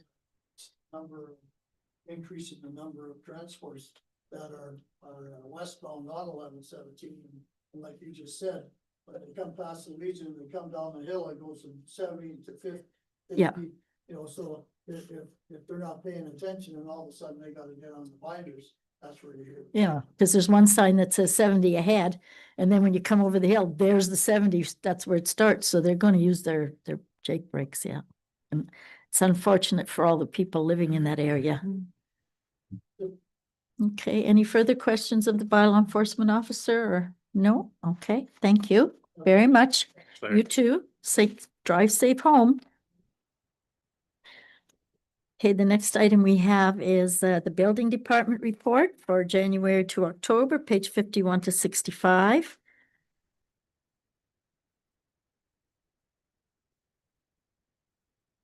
The number at the end of the year so far is quite high for cost of construction, $114 million in construction at this time. Yeah. I was just gonna say, as an aside to that, it was definitely a different kind of year, so please don't expect it next year. Oh, no, that's why it certainly is high, but you know, that means there's progress. That means things are happening. Was there any questions in regards to any of the building reports? Councillor Peacock? Thank you. I just had a question and perhaps the planning department can answer it. It's something for the building inspector, but how many permits do we still have outstanding that don't have occupancy that then we don't have supplementary tax bills going out for? Because there's probably a fair amount of dollars in the occupancy permit account that haven't been refunded. I can't speak to that off the top of my head, so I would have to look into that. Okay. No problem. All righty, the next item is we now have some zoning bylaw amendments. We have a resolution that's been moved and seconded to authorize the passing of bylaw number 95, 2025, being a bylaw to amend the municipality of Oliver Papunch Comprehensive Zoning Bylaw 01-2019. It has been moved and seconded. It is now open for discussion. Councillor Viss. Yes. As I stated, and for staff to take a look at it. In that amendment, it worked for us and why, if it not, why not, and so on. So it's just something came up with all of a sudden tonight. And if it's workable, according to what the letter states here, then I don't know why we have here. The problem here is. We have any comment, or would you like to bring forth the report to our next meeting? No, I can respond. Okay. First of all, the North Rock engineering report points out quite clearly that our ECA for that property requires that the zoning be disposal industrial to allow for the CAZ. In addition to that, I would remind council that the official plan is a guiding document, not the law. It is the zoning bylaw that enforces the rules that we can send bylaw to if they're not being enforced. An official plan amendment would not permit this ECA to still cover all of lot 15 or more than lot 15 going on to lot 14 because the zoning still does not match what is needed. Okay, Councillor Viss. Further to that, my question is there, and I had a number of questions, but I'll go right there to 14. On the application. Oh, well. On the application, it doesn't say how, where it starts. Is it starting right at the north end, the entrance of our property? And how far does it go down? Does it go down, because we own almost 160 acres, and how wide does it go? Does it go 50 feet? Does it go 100 feet? There's absolutely nothing in size-wise what we're going to approve for waste disposal. There's no size. I think we need to know the size of where we're going. On lot 14, sorry, you said? Yes. So we're following the regulated wetland. I see the map and it just showed, it says on the exact, what does it say on there? It says a portion along the west border. Correct. Well, what portion? How much? How much acres are we talking about? And how far are we going to go south? Are we changing the zoning on the whole lot 14? No, we're following the west property border. Okay, the west border. My question, Yeah. you see, because if you look at it, when you go, then a half a mile by half a mile is 160 acres. Everybody knows that, which is about 2,640 feet. And my question is, where do you start and where do you stop? Are you going to go 3/4 of the way down, so you're right close to this house, or are you a 1/4 of a mile? I don't know. It doesn't state any measurements whatsoever, how far west you're going to go, or east you're going to go, or how deep. And I think I'd like to know that before I prove anything to it. Through the chair, as the drawing on page 71 of 272 shows, we're following the most westerly regulated area, and we're not doing anything to the east of that. That's been defined by LRCA mapping. It's been defined, but that's why the EPA exists there. Environmental protection area exists in that location. And it makes no engineering or economical sense to go east of that right away. There's just not enough land left over to do anything with it from an engineering perspective. Mhm. So to Councillor Viss's question, it's a regular shape and it follows the natural contour of the low lying point throughout the property from north to south across the whole property 14. It's the one that the bottom map shows where it's been dark. All blue. And in this case, to Councillor Viss's point, being 160 acres, based on if this was to scale, it looks like we're even using about 25 acres out of 160. Well, and you see, that's my point, and I appreciate, that's what I was looking for. You could tell me, so these people that get nervous, if you're only going to go down 1/4 of the property, that leaves 3/4 before you get anywhere near them. Through the chair, that's what That doesn't tell me that. that's what the sketch shows. Well, it doesn't give me the numbers. It's irregular by shape and it follows the natural contour of the EPA area to the west portion of the property. We don't cross over the east line of that. And we run north to south for the whole property, Right. following the natural contour. Oh, Councillor Campbell? So, not, well, I have one question and one comment. So for lot 15 that, we've not been, I guess, fully compliant with the zoning, how long have we known that? Oh, what's that? A week. About a week, no. A housekeeping amendment brought that up and it was brought to light, probably about a year ago. Okay, so it didn't get identified when we No. redid the official plan or anything, or? It's always been Okay. talked about as a housekeeping, and then with the push through the provincial government right now and with our annual inspection coming up, when you're looking at dot the i's and crossing the t's, it felt it should be identified. Okay, and I mean, that's water under the bridge. The suggestion is, and a little late maybe for this application. It wouldn't have been that difficult to do a measurement, say from the corner of the residential lot to the nearest point of the zoning change. And that would have been, I'm sure, information that would have satisfied some of the concerns that Councillor Viss has. So, information like that would perhaps have been more than enough to satisfy concerns of the residents too, because it's, We did answer that question to the proponent. okay. Okay, it's not part of the package that I've seen, so, About 300 meters, I think, was the Okay. answer given to when it first came up at the first crack of this report. Okay. okay, so that has been done, okay. That's, it could have been in the, I guess there's Yeah. maybe nowhere. Again, even through, just if I may, Councillor Campoff, the natural lay of the land of the the EPA that goes north to south through the property. We still have to maintain at least a 30-meter buffer to the west of that as well. Yeah. Just based on how it slopes and carries water, right? So the blue line, the blue shaded area being defined by the LRCA mapping, which is identified in AR official plan and our zoning bylaw, correct? We are going to be not even into that one in the first place. The zoning takes into account to that point, but nothing to the east of that point. It makes no sense to go beyond that. So It's all swamp. to Councillor Viss's point and to Councillor Capoff's point, if a half a mile by half a mile, and we told them it's about 300 meters, that's pretty close. Mhm. That's 900 feet. It's a third. It's a third of the property. Okay.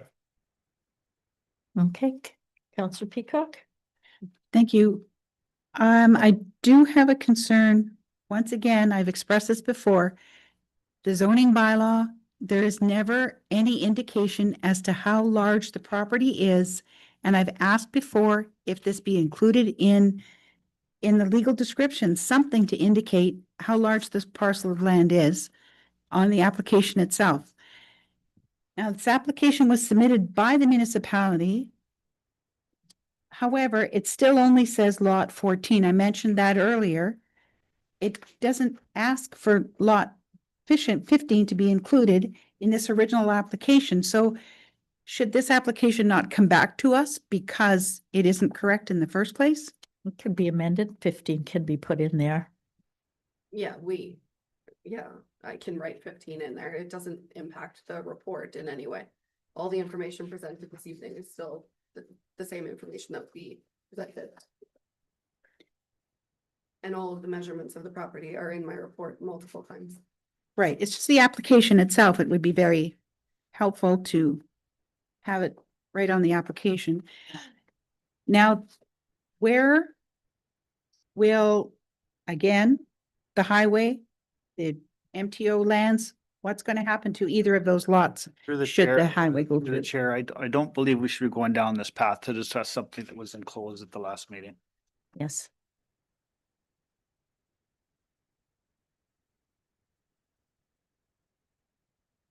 Any further questions? Again, we have the zoning bylaw amendment. We have a resolution here that's been moved and seconded. Councillor Viss? Yes. That's okay. The only thing is, again, I just can't get my head right around it, why we need to have that for attenuation zone on lot 14. When I drive up from Fence Road to go into Landfill side and in just my bare eye, the water will flow down south and west.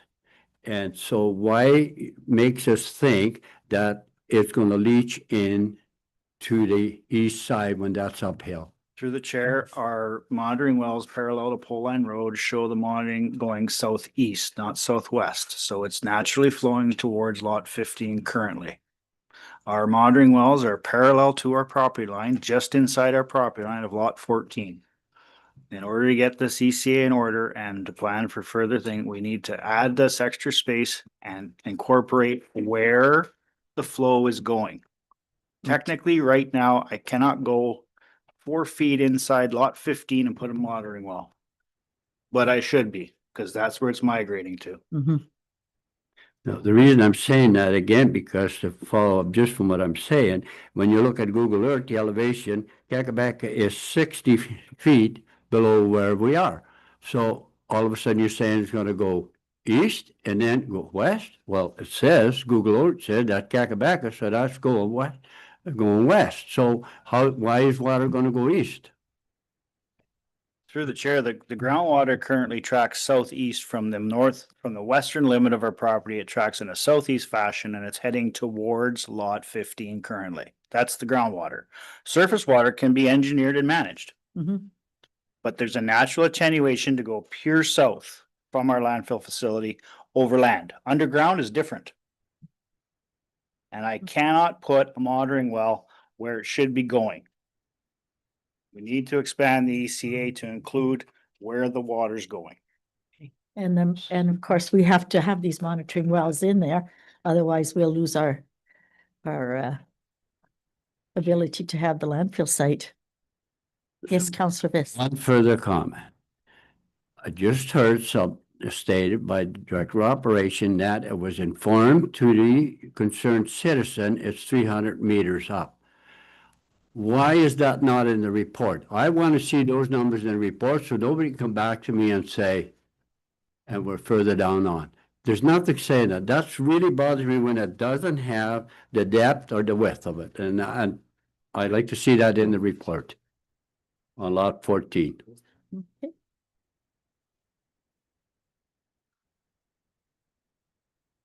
Okay. Again, Councillor Kelp. Yes.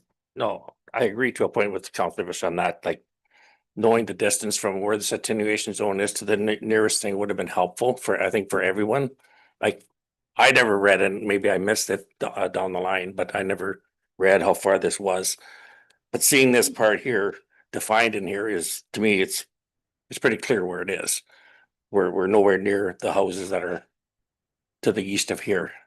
And I understand why you'd want to have this from, we'll say, past history. We also, I mean, there's no way for us without getting a survey or an engineer out there to do an accurate measurement, and we only put accurate information in our reports as best we can. We used MPAC to measure the distance. It's not necessarily accurate, but it was approximately 300 meters to the closest point. Okay.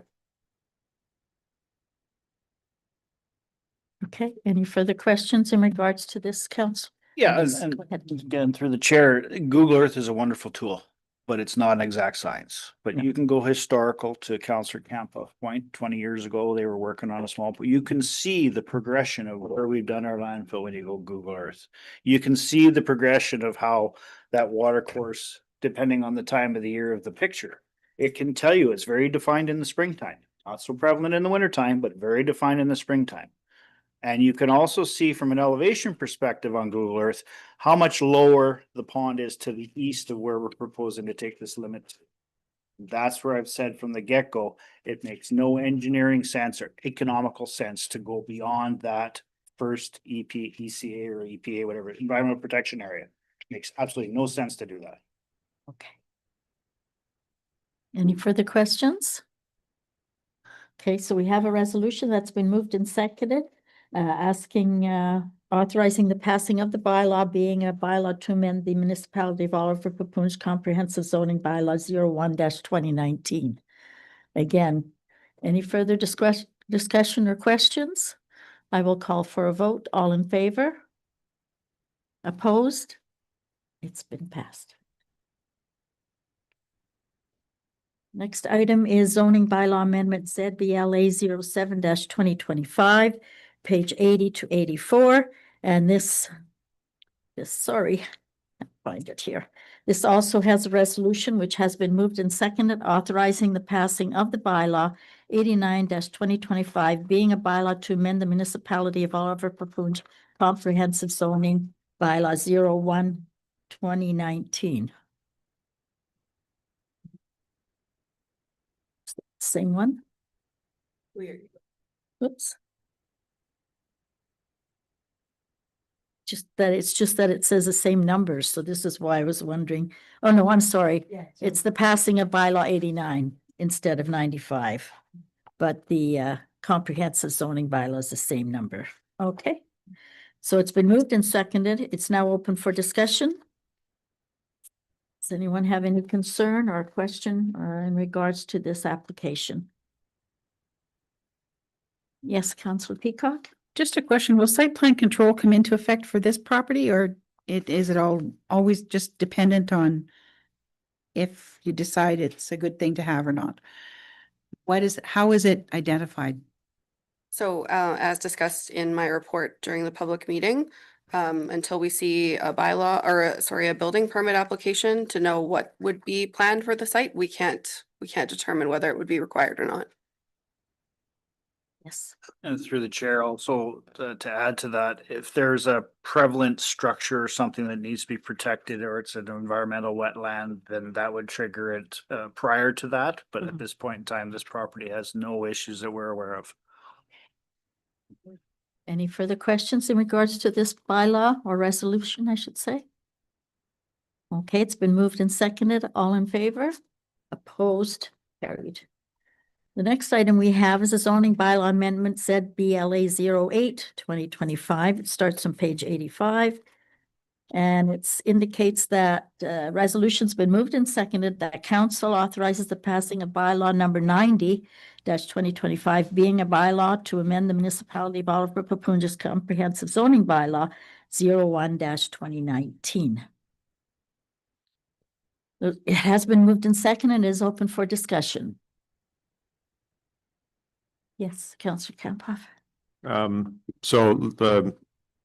Like was mentioned during the public meeting, the MDS calculations, they don't eliminate the potential for development on these two lots, but they do constrain it. I guess significantly is probably an accurate word. Is there any way we can assure, because I guess we have the word of the proponent now, but is there any way we can ensure or guarantee that it actually does end up on the title? We cannot put conditions on zoning, unfortunately. So outside of the consent applications, which didn't have that as a condition, no. Okay. Would it happen at the time of getting a building permit? I don't believe you can put something like No, but require. when the person applies for the building permit, does he not? Oh, he or that she would be then my does it responsibility to designate- ensure yeah. that it's outside of the constraints of the Okay. MDS. So we do have it then. But it was suggested in the report from Stantec that I emailed today to everyone that was provided to me by administration. It was suggested by Stantec that it be put on title. Unfortunately, it wasn't done by the Committee of Adjustment, that would have been the proper time to do it. I'm just trying to eliminate an oversight or having, it got forgotten, and then we come up with a problem a few years from now when there's development happening on this property. Like, can we delay this zoning change until that happens? I know that's not something maybe we can legally do, but I'm not prepared to pass this until that's done, as far as I'm concerned.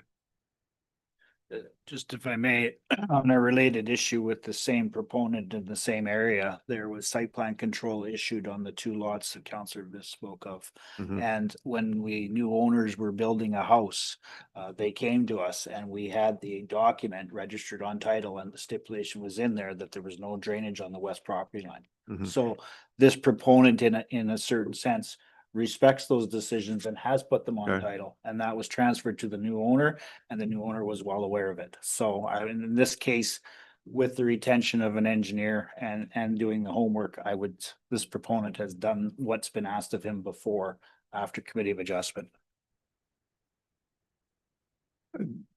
That being said, that's still, We don't we have win. nothing, We don't right? have a win. That's the Correct. problem. So, I mean, there's nobody's gonna be building on this property in the next month or two, I would guess, so. They have 2 years to meet the conditions of consent. This is just one of them, so. Counselor Peacock? And that gets back to my point originally. The property should be zoned properly before they're severed. I don't understand how you can sever property on a condition that it be rezoned. So perhaps that's something that needs to be looked at. That's been done before. It's been done. But it's not before, good and practice. It's always up to the applicant. The applicant is made aware of both options. And it's their choice if they want to risk the fact that the zoning could be denied in that 2-year period, or if they'd like to move forward. A lot of times it's more important to them that they get the severances in provisionally over the zoning, because the land is still valuable to them whether the zones change or not.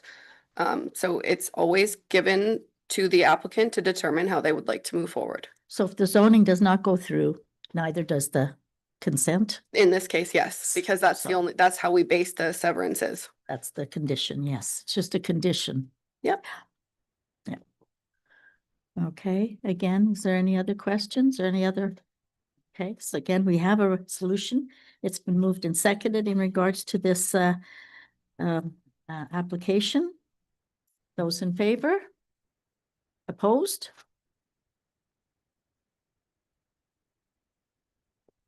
Okay.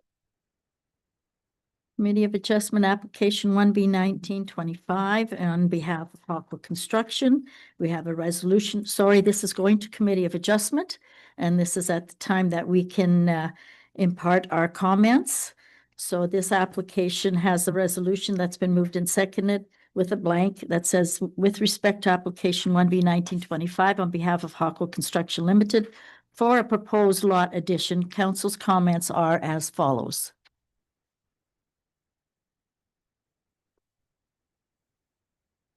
What would our comments be in regards to this application that's going to Committee of Adjustment? Councillor Peacock?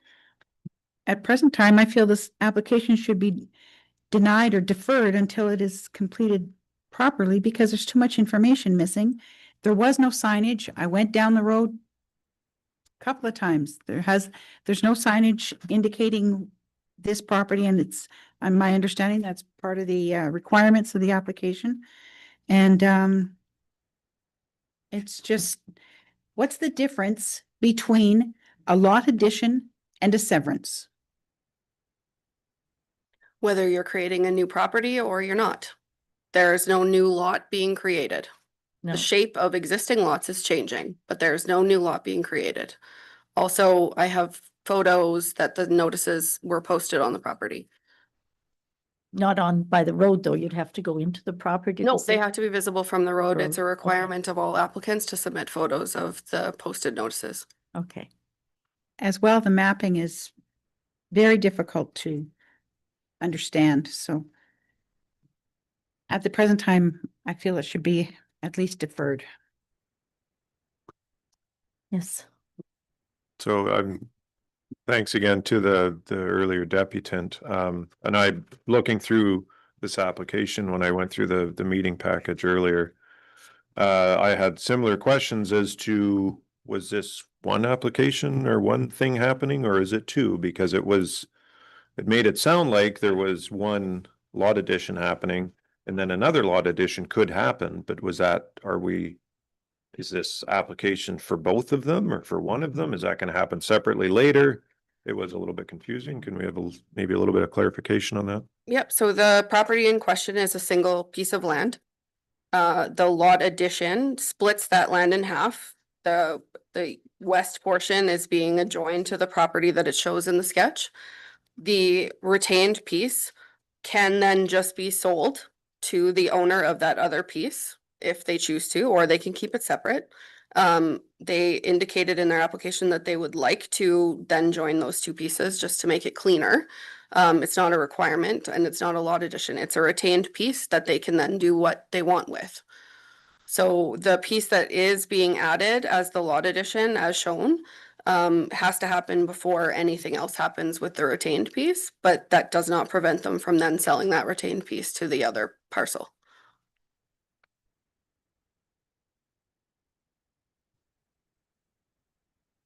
I'd also like to maybe clarify some of the information that was provided during the deputation.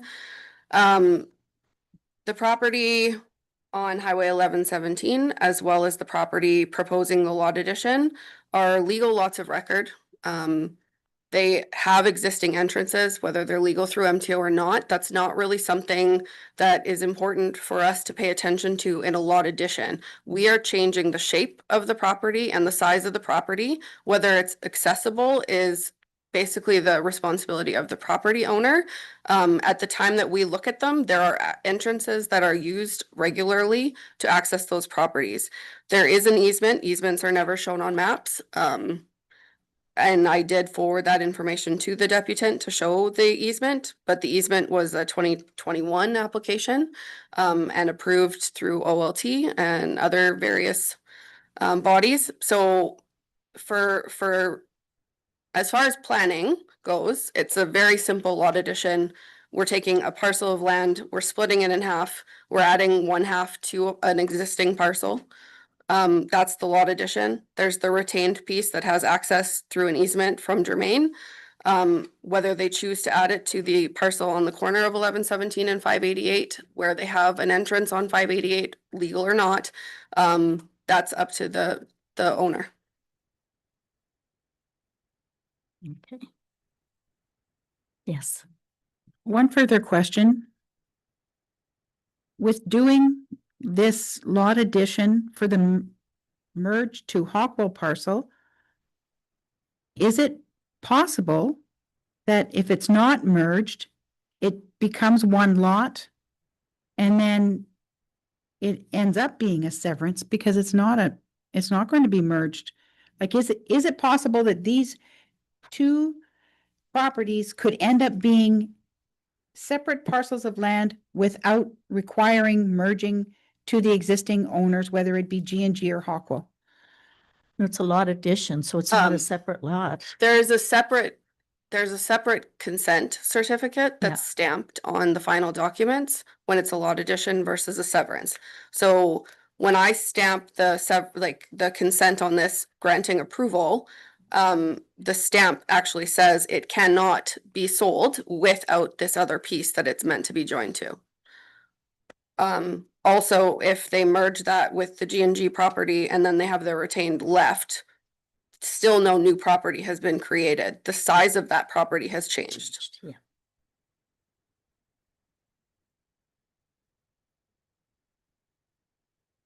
Okay.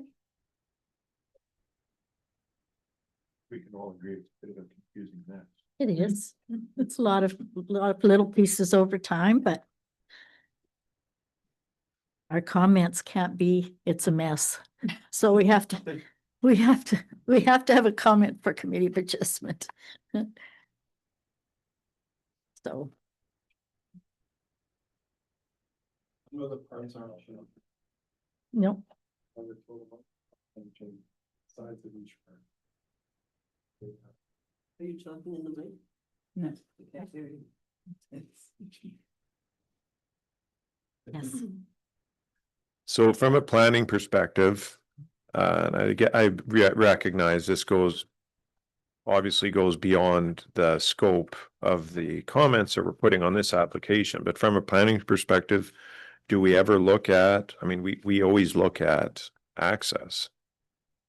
But there's nothing, I have not received comment from the MTO, and there's nothing stating that the G&G property doesn't have access on 1117. There's a driveway there when you Google Earth it. That's what I'm going by. And there's nothing suggesting that the 588 entrance has been closed. And the property has easement access off of Germain, the retained piece. Okay. Because this application does get circulated to MTO, correct? Yes, it does. Yeah. Mhm.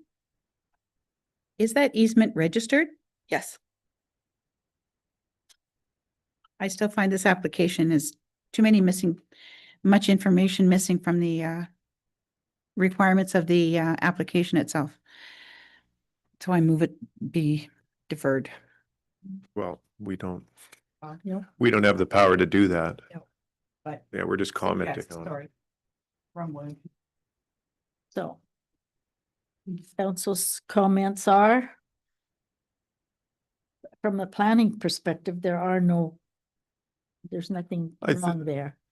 I think there's valid comments that there is missing information and some discrepancies in the mapping. I think those are comments that have made it difficult for us to assess, at least on the surface at first, how this was being done, so.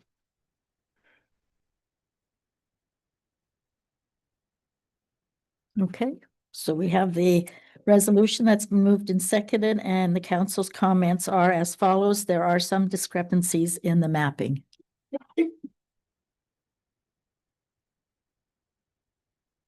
And the application itself.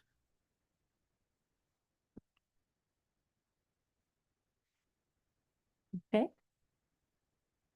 Well, that's the comment, some discrepancies in mapping. Yes.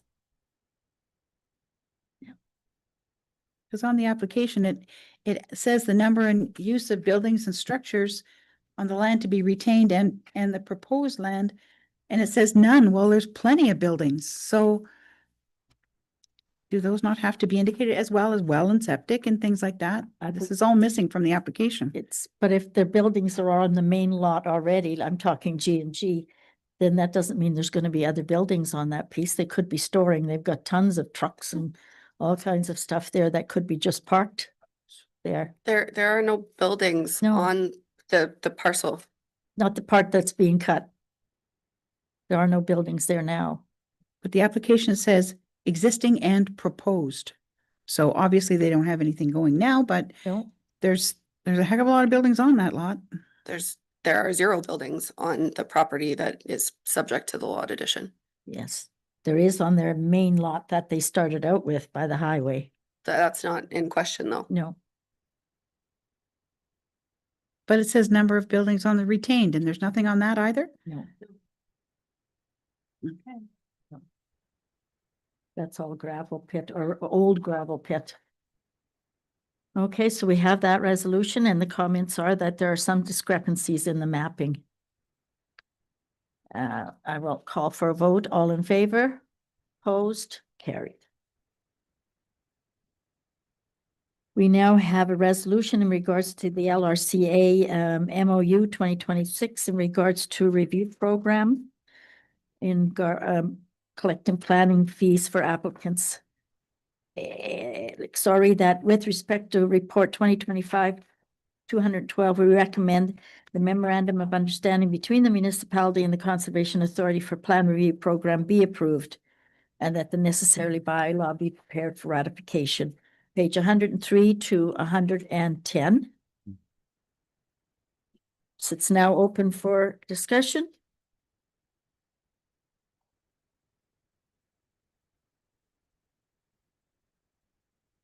Any discussion on this resolution? Yes, Councillor Peacock? Just hoping that the fees remain the same if there has to be a merger.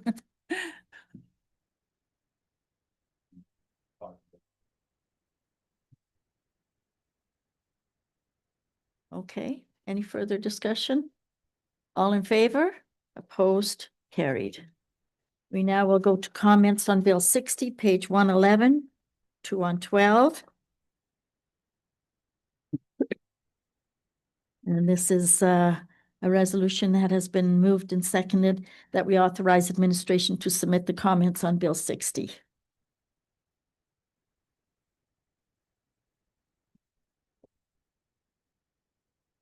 Is there any questions or comments in regards to the Bill 60? Pardon? Yeah, well, I think we need.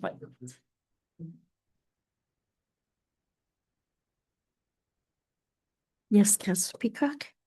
Could I please just get further clarification with regard to the second bullet with regard to PPS, not applicable to ministerial decisions?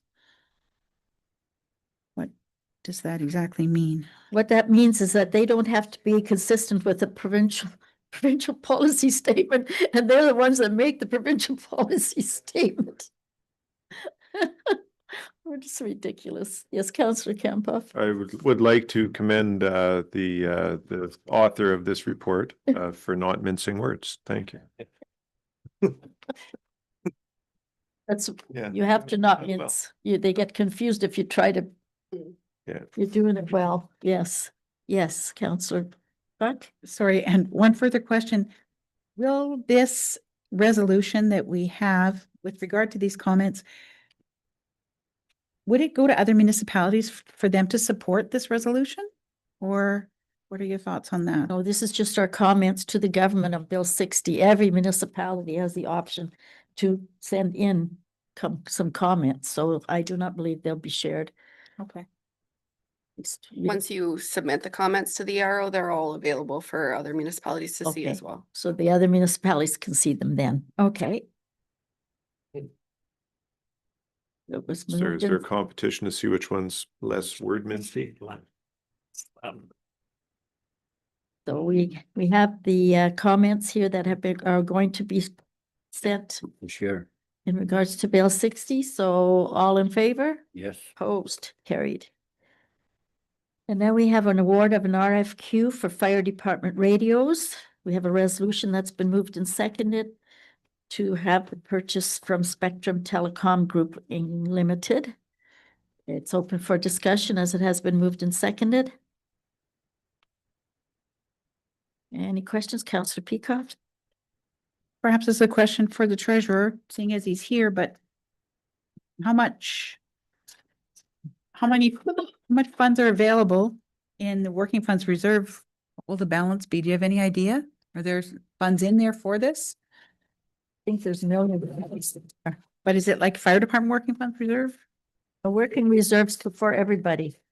Oh, okay. There are full of fire equipment reserves that are available. As well, One with tens of thousands and we'll go up. right? Yeah. Yeah. Any further questions, Councillor Campoff? Not sure if anyone here could answer it because this was done by Brent, but just not a concern, I guess, but it's unfortunate we only had one bid. Is that typical for this kind of equipment or? I think it's typical for us here. Yeah, and part of it was these are the same radios that we purchased the last. Yeah. So when we go with a consistent product, it does sometimes limit people to bid on it. There's always benefits to that. So. Yeah, so they're all the same batteries, same radios, same chargers. Yeah.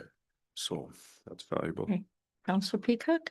And just one further question, will these radios then be used in the new equipment that we're getting? Or were there radios in those new fire trucks, et cetera, that we ordered, or is that over and above? these are portable Okay. personal use radios. They're not for the trucks. So we're in the process of replacing the mix match of radios that we have issued to people. So these will get issued to people. The officers group gonna have to decide who they go to, but officers or firefighters or EFR or whatever. So truck radios are something totally different that have to go out for another tender, or? Well, we don't have to Okay. replace any truck radios. Okay. When we're buying new trucks, we're speccing them with the radio in it. Okay. Or the radio that's existing in the truck that it's replacing is getting Mhm. moved over. Mhm. These are portable handheld Handheld. radios. Yeah, okay, thank you. Any further questions? I will call for a vote. All in favor? Opposed? Carried. We then have a resolution moved and seconded, asking for authorization to spend an additional $25,000 to complete the arsenic treatment plant. It's been moved and seconded. It's now open for discussion. Councillor Campoff? I think I probably speak for everyone here. So just reading through the report, the raw iron actually had gone up again. We never did test it without adding the iron in again, I guess, but it's. Through the chair, the exact opposite. The ferric replicated the iron to go up. Okay. Okay, but it went down, but then it came back up when we retested it after, yeah. So Part of the solution here is that for the next 6 months, once the FERC is introduced, we are under stipulation to create a trend line. Mhm. When the raw water iron is this, we're dosing ferric at this, and we're filtering this, and we have to create that model, so to Mhm. speak. The pumps that we're looking to procure are not digital by nature. We want to make it simple, so they're basically an analog. If the raw water comes back on day 1 and day 3, it's going through the system, you would set the needle to 7 if you're on the north well, 6 if you're on the south well. And that's gonna go forward for 6 months.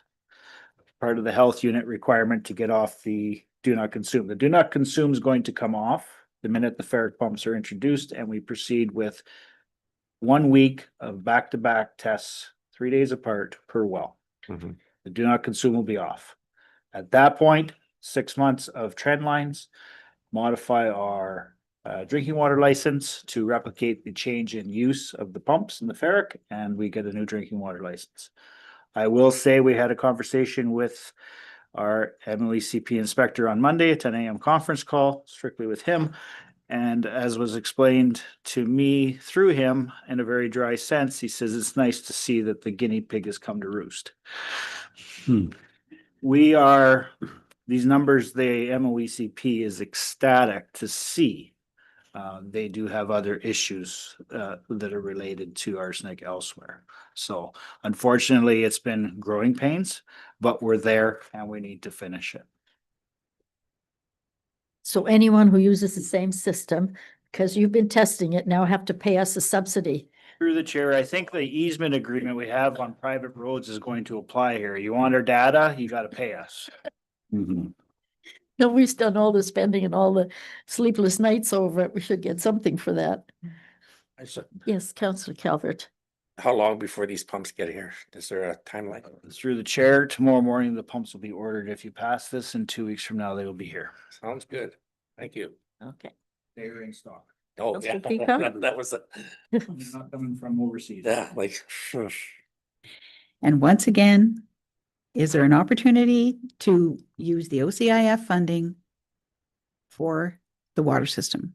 Please, again, I'm asking, it only makes sense. It's a handout and that way it's, This is something that we again will be discussing when we're doing the budget. but that's next year's budget. What about this year? No, but then we can discuss it then. I think that's what I was told when I brought it up as well. It'll be discussed at budget. Yes, Councillor. Well, I understand, but it doesn't matter where it comes from. I'm reading through the report, we're getting that much closer again. And then the indications are we're going to achieve what we find they have to be. So let's move on to the thing and spend the $25,000 and hopefully that brings an end to our solutions here. So I think we have no choice. We got to go. We have to I do like it. what I'm reading in the report, and so let's move on. Yeah. And would that be working funds reserve that came from? It doesn't indicate on the report. Yeah, in this case, it would be working funds reserves. Okay, any further questions or talk or requests for information? I will call for a vote. All in favor, opposed, carried. Now we have the budget variance report. Page 117 to 120. And we do have a separate package with all of the different departments.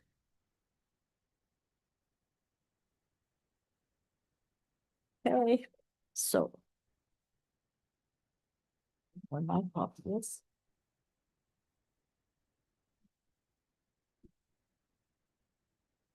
Alrighty. So. Did you want to go through this department by department?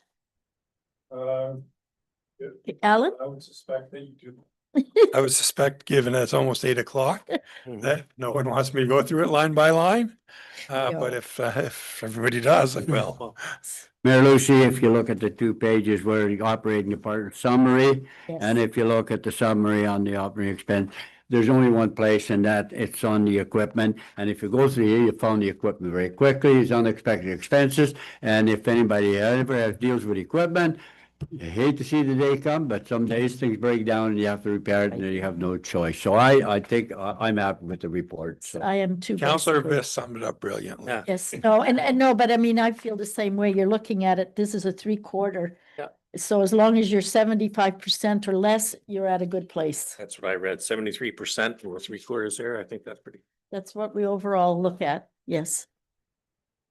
Thank you. The capital items, it's still Q2 on our report, not Q3. Yeah, I have to correct that. It was a typo there. I apologize for that. So these numbers are likely to change then, correct? No, this is. No, the 3/4. title is, No, the title is capital. correct. Yeah, the capital title is wrong. Capital It title. should have been a 3 instead of a 2 Yeah. as a heading.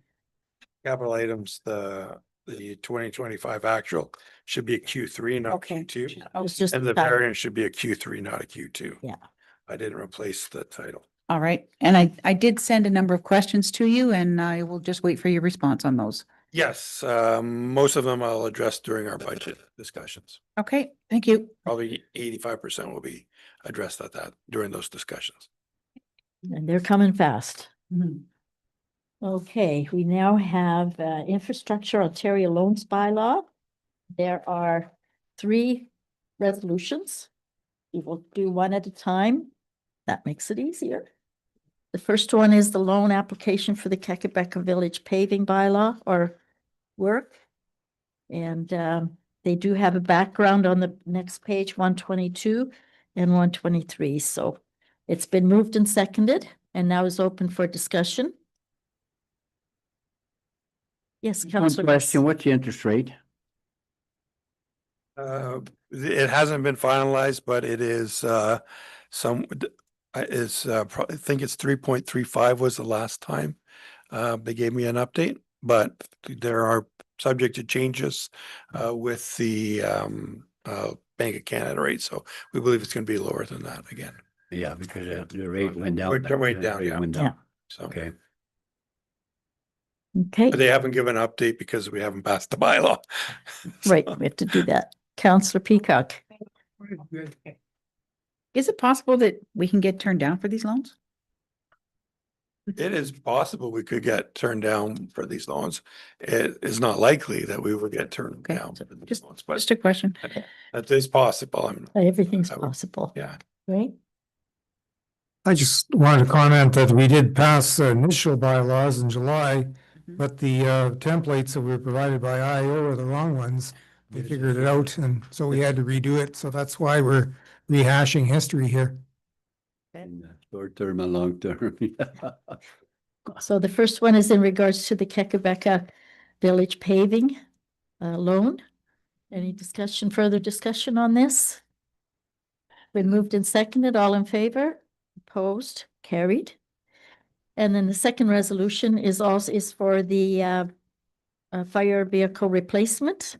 That is also a loan in regards to the fire department equipment. It's been moved and seconded. Any further discussion? All in favor? Opposed? Carried. And the third one, which is repealing the first 2, which were wrong. Right. And I don't think anybody's gonna go. It's been moved and seconded. All in favor? Yay, let's go.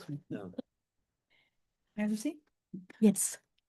Is it possible that because we're going back to 2024 for this budget expense to be covered by a loan, would we look at doing something for the water system?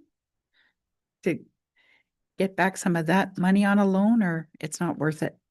Well, in terms of the water system, we could have probably applied for a loan with the pipe upgrades that we did. But it was covered mostly by grant. So that kind of made it redundant. Right. With the work that we're doing now, I don't know that it would be because it would be harder because it's not a specific asset. There's an asset involved, but a lot of the expenses are in terms of development and testing and Mhm. trials and that kind of stuff. And typically that's not covered by an IO loan.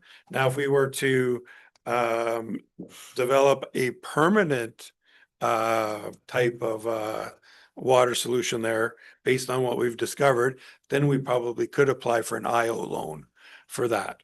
as well. So, but given the nature of what the 300,000 that we spent on that so far, most of it probably wouldn't be covered in a loan because it's not a physical asset. All infrastructure. Okay, we now have the MECP compliance policy. It is a report for information only.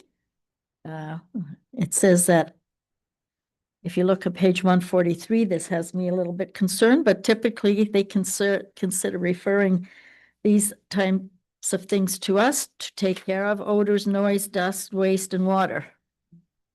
So in other words, since we're not an engineer on noise, do we have to hire someone to do that? You know? Councillor Campoff? I was just wondering if Larry's gonna be able to get his sidearm now, but. Through the chair, budget 2026 reflects some additional costs in regards to this because we do deal with a bunch of these listed complaints at the first step. Our automatic response has been phone the appropriate agency, and what That's the right. appropriate agency is telling us is you guys deal with it. So you're going to see a small increase in bylaw related expenses in 2026 capital. Yes, Councillor. Yeah, I share the mayor's concern that we have, I mean, something like noise, we have bylaws to contend with that. Right. But oil spills, like Through the chair, for those that remember, we went through this on Hearthstone Road in 2019, I believe, where we were named as the liable person and absorbed the costs thereof. This comes to mind, gravel pit operators that traditionally have dust emanating. If you get a resident that complains about dust, we've dealt with those in the past. Yeah. And we've worked with the proponents to make it right for the resident. When those persistent matters don't disappear and they become cumbersome for us, and that's a polite way of saying we've heard it before, we are going to be that agency now. I know. So you could see a bunch of people that aren't happy with the answer from administration, and MOE's going to say, deal with it at a local level. That's right. And they'll end up here. Yeah. And I'm just wondering how many experts we have to hire for some of these items that we cannot deal with.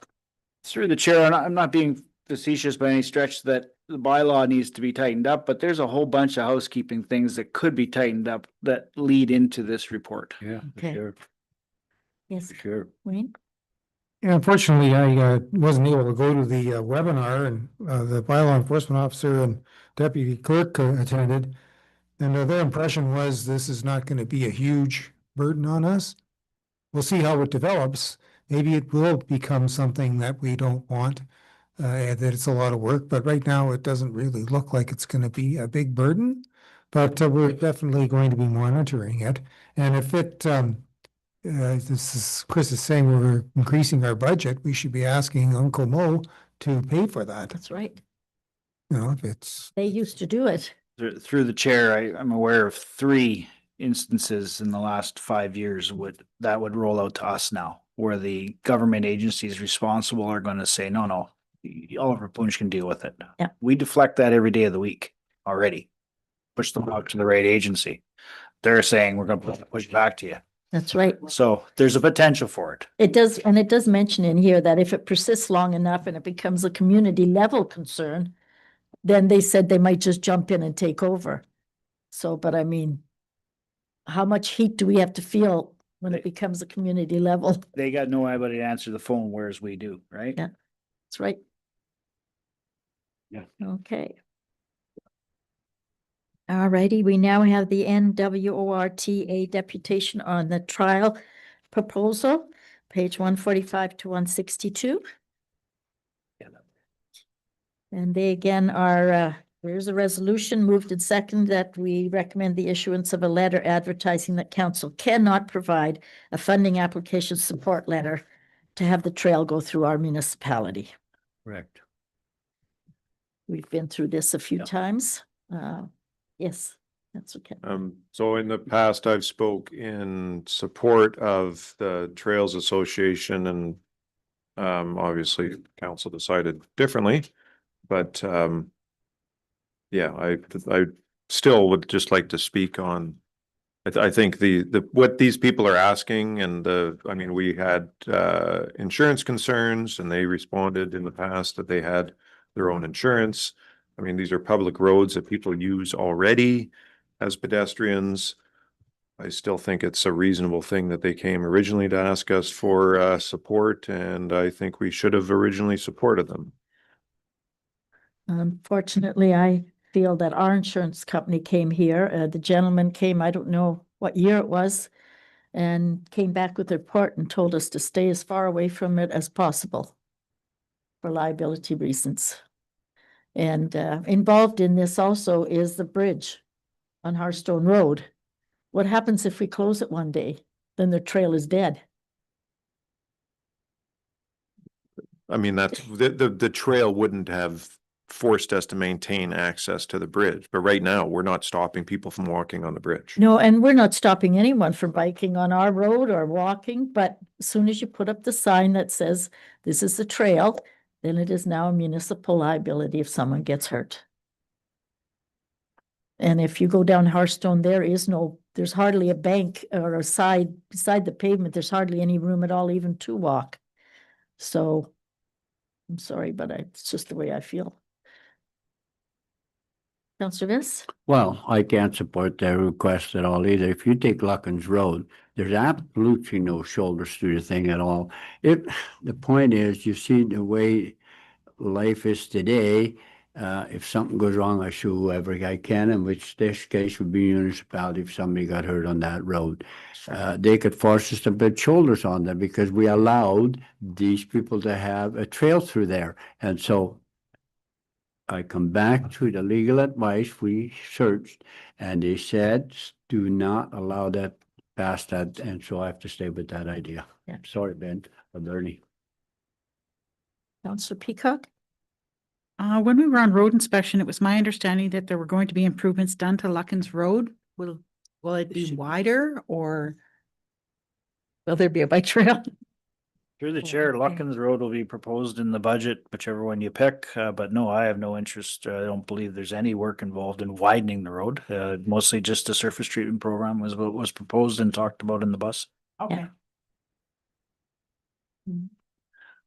Okay, so again, the resolution has been moved and seconded. All in favor? Opposed? Carried.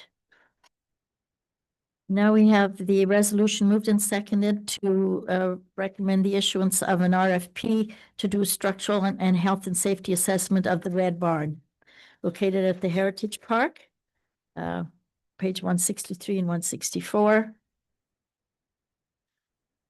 Any discussion? Yes, Councilor. I was kind of glad I read this. I says, hallelujah, maybe we spent $3,600. Let's get.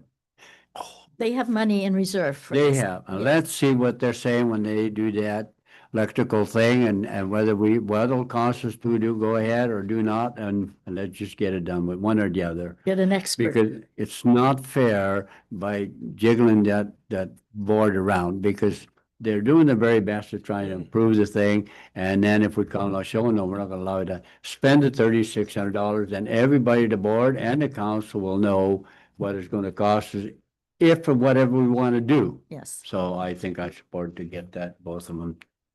And I believe this study is just to tell them if it's structurally safe. Well, that's correct. That's Yeah, right. Yeah, and electrical on the other portion, do the both and then you're done. Yeah, I did both of them, sorry. Oh, you did both of them, yes. No, I'm just doing the Red Barn right now. All right, Okay, That's so it's Red been Barn. moved and seconded. All in favor? yes, Opposed? get it done. And now we have somebody was in my book here because every one of these recommendations has a check mark beside it and it's not mine. Someone's telling me it's okay. We have one in regards to reviewing the electrical system at the park again. We do know that we were concerned about it, and perhaps someone has to tell us we have reason to or we don't have reason to. Councillor Campoff? I suppose the previous one, we might get told some bad news, very bad news. Worst case scenario for the electrical is shut it off. we don't have electrical, right? So. Yeah, but it is. It's certainly know. something we need to know. Yeah. Yeah, we've talked about it and they have wanted to do things that would require electrical, and it's best if we just find out. Get an expert to tell us. We need to know that. We've got to take a look at that. Okay, so the resolution's been moved and seconded. All in favor? Opposed? Carried. And the next one is one that is an addition to, in addition to our package, which I put away and lost, but is the security system here in the office. Yeah, okay, the office security measures. I will let Wayne speak to this, please. Yeah, this is a development, so you have no opportunity to see it until now. What this is going over is we've had office security come up in the office over the years. We did put in front reception gates, and we have the lockable doors in the back. And we did use the vestibule to keep visitors out because of the disease at that time. But the office security matter has been spoke about again. This went to the Joint Occupational Health and Safety Committee and charged the Director of Operations to come up with a plan to deal with it. And we were going to be doing that, but unfortunately on Friday the 7th, we had an alarm incident. We had a person uncontrolled shouting at our staff, swearing, etc. He needed to be walked out the door and then try to get back in again and had to be prevented from entering. So that's not the first time we've had crazy people at the office, but this was quite a serious event, and as a result, administration, we want to have what was proposed for budget in 2026, approximately $26,000 of renovations to the vestibule in the front.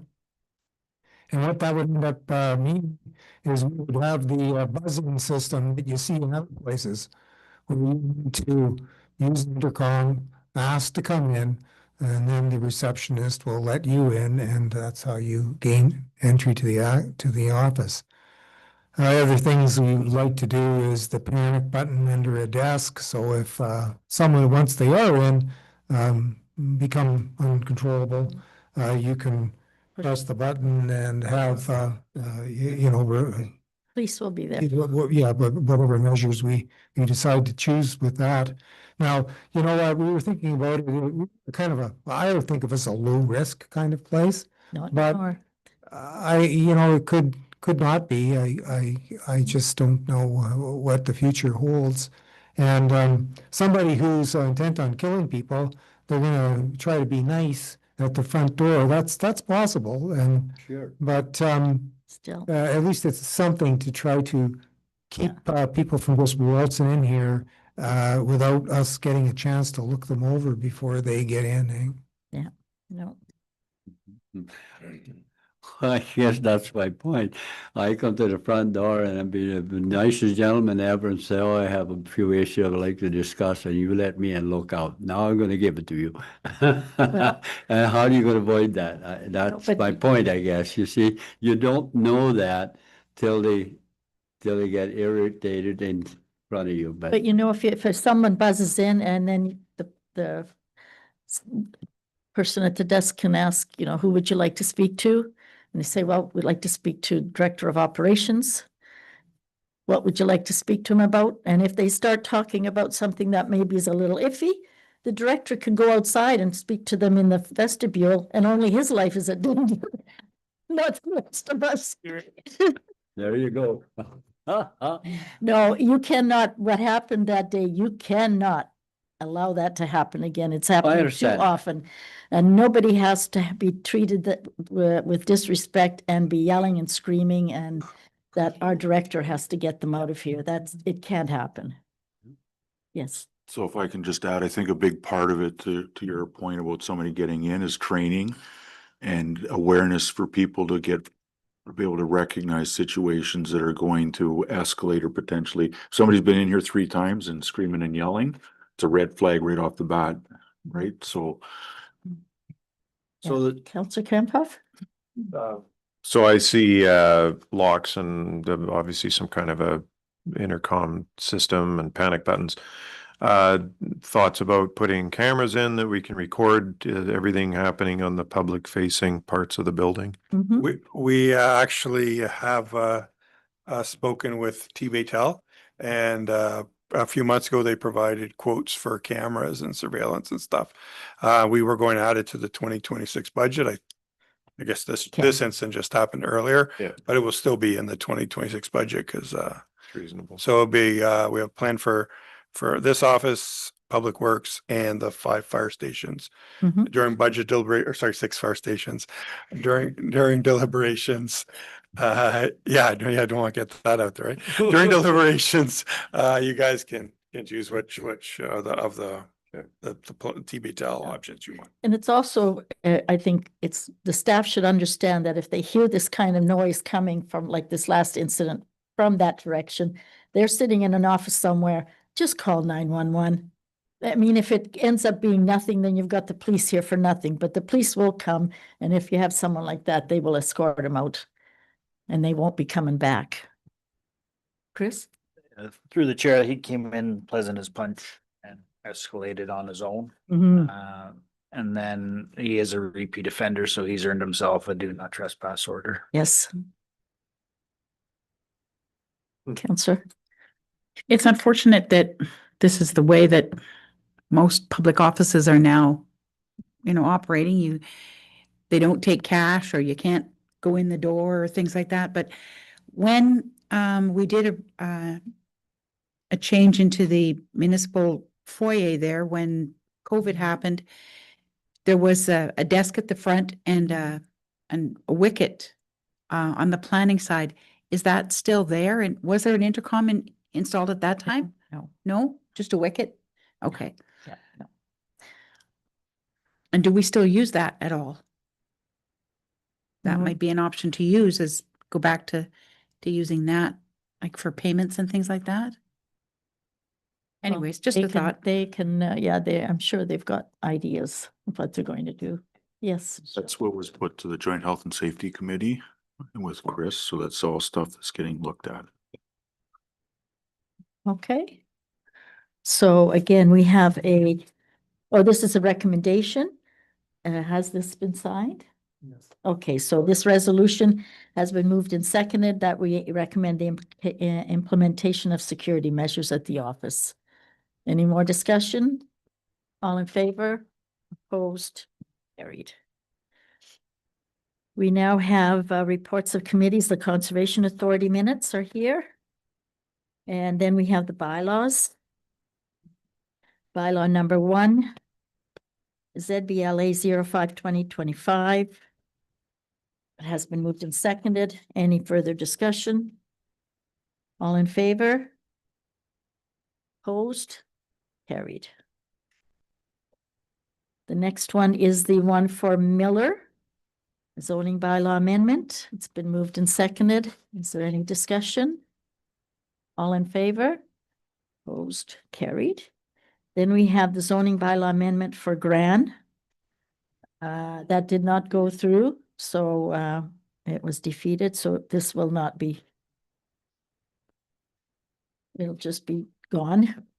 The LRCA Memorandum of Understanding Plan Review Program, it's been moved and seconded. This is the bylaw. Any further discussion? All in favor? Opposed? Carried. And then we have the bylaw in regards to the borrowing bylaw for Kekabeka Village. It's been moved and seconded. All in favor? Opposed? Carried. And we have the borrowing bylaw Infrastructure Ontario for fire vehicle replacement. All in favor? Opposed? Carried. And the repeal of bylaws 54 and 55. It's been moved and seconded. All in favor? Opposed? Carried. Okay, we now have mandatory water safety and swim to survive training. There was a resolution that was brought forward to us. And it's now, well, this was passed by the city of Dryden, and so they have put it in our meeting. It's been moved and seconded. It's open for discussion.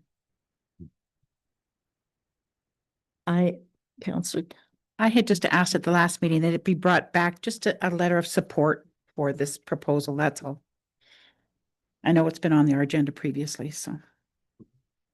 Basically, that was the same, just then they want to have like this is what they're pushing. I don't see nothing wrong with it, whether it goes through or not, minister, that's to be But determined. We're yeah. just supporting them. I have, like, I don't have a problem with what they're asking. I have a problem with what is it gonna cost if someone decides to have children bused to pools so they can get swimming lessons during school hours. Mhm. That's up to mom and dad to do, Oh, yeah. the way I see it, but here is a resolution. It's not a letter of support. It's a resolution identical to the one they passed. So it's open for discussion. It's been moved and seconded. I just have a concern about the cost to the education system, but it's there, it's open. Okay, the motion has been, the resolution has been moved and seconded. All in favor? Opposed? It's been carried. The OCIF funding, there's a resolution. It has also been put in our package in regards to the town of Edwardsburg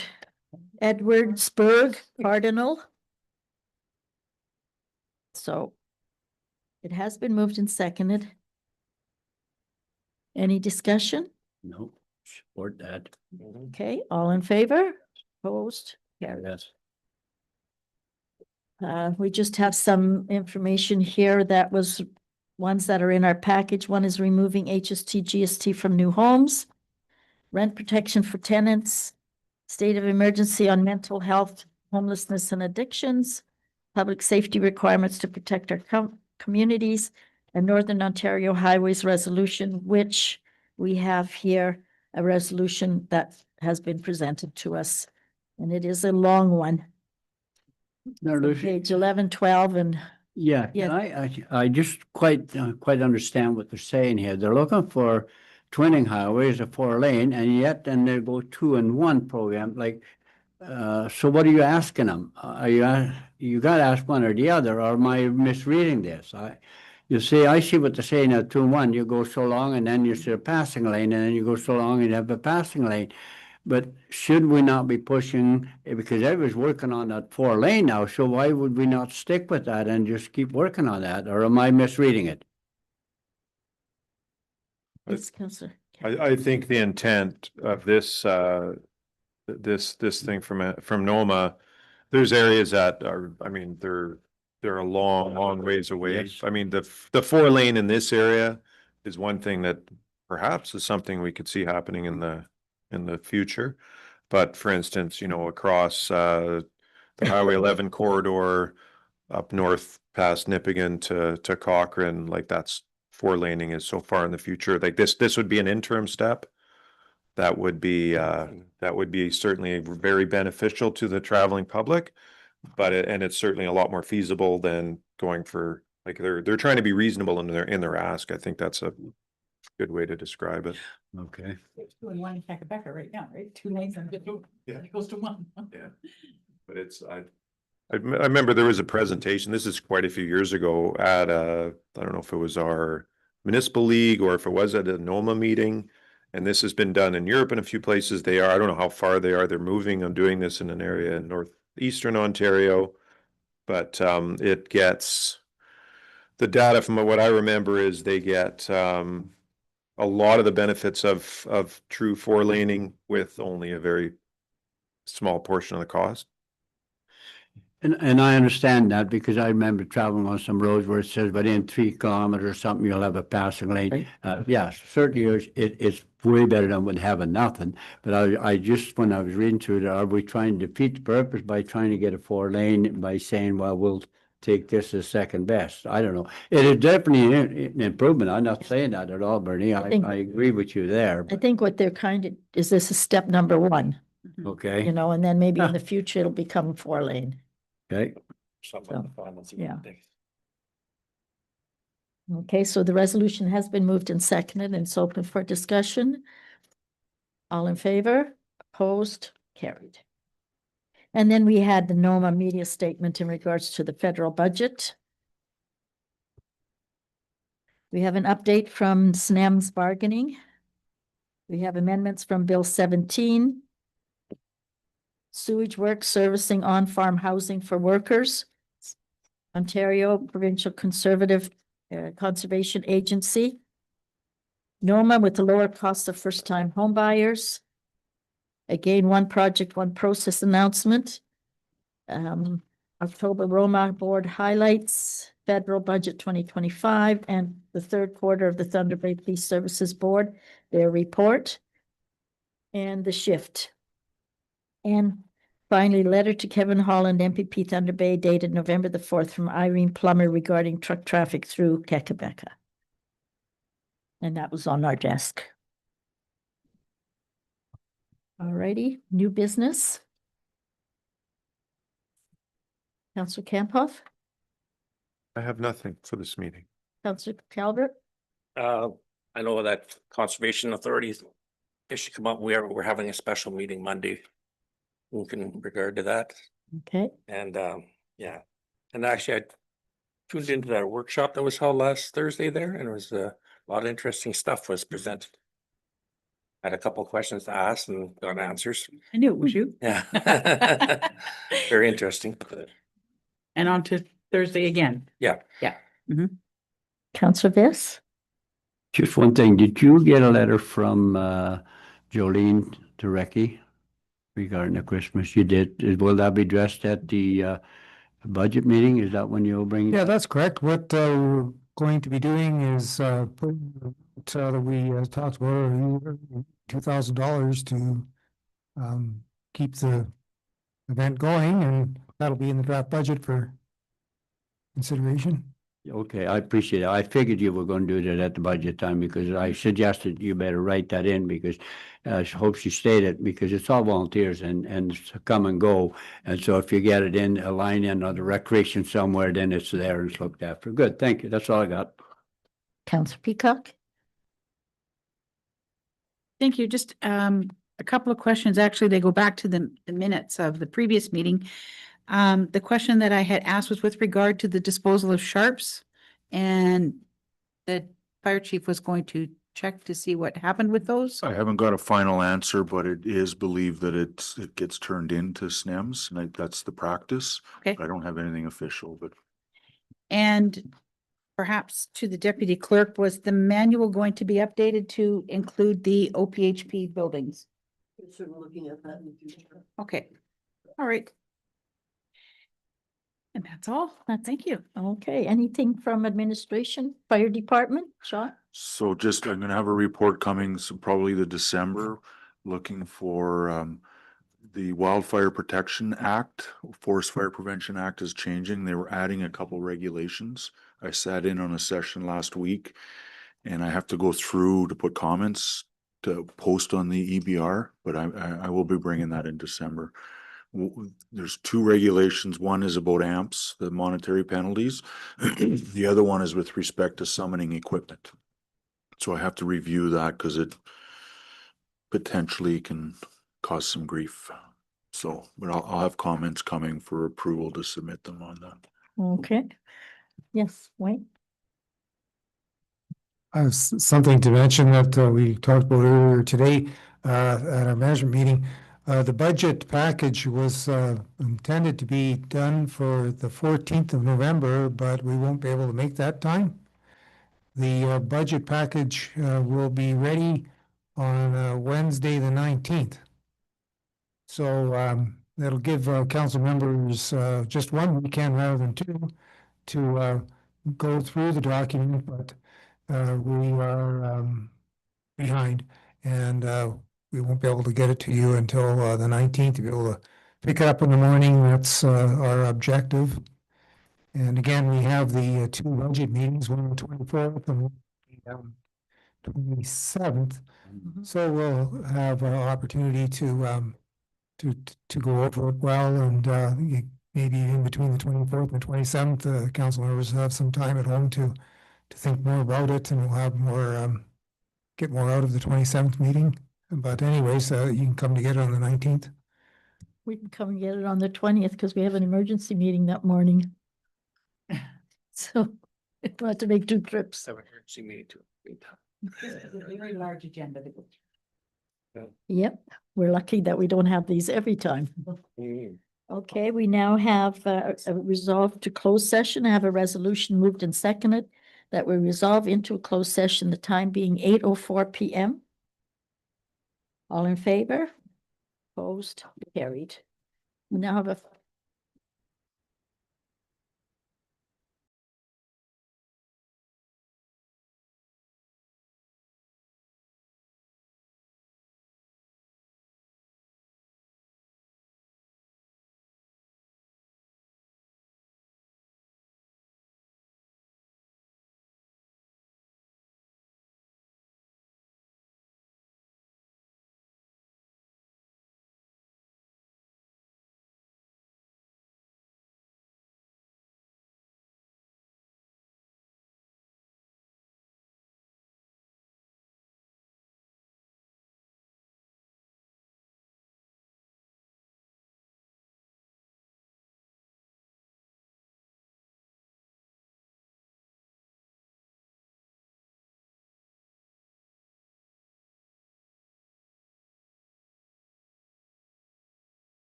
We now have a resolution moved in second to reconvene the council meeting, the time being 8:54 PM.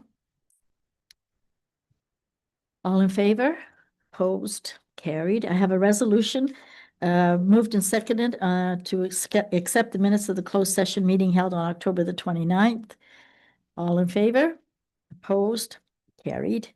We have a resolution moved and seconded to confirm the meeting that we have just held this evening. All in favor? Opposed? Carried. And I have a resolution to moved and second to adjourn the meeting, the time being 8:54 PM. All in favor? Opposed? Carried.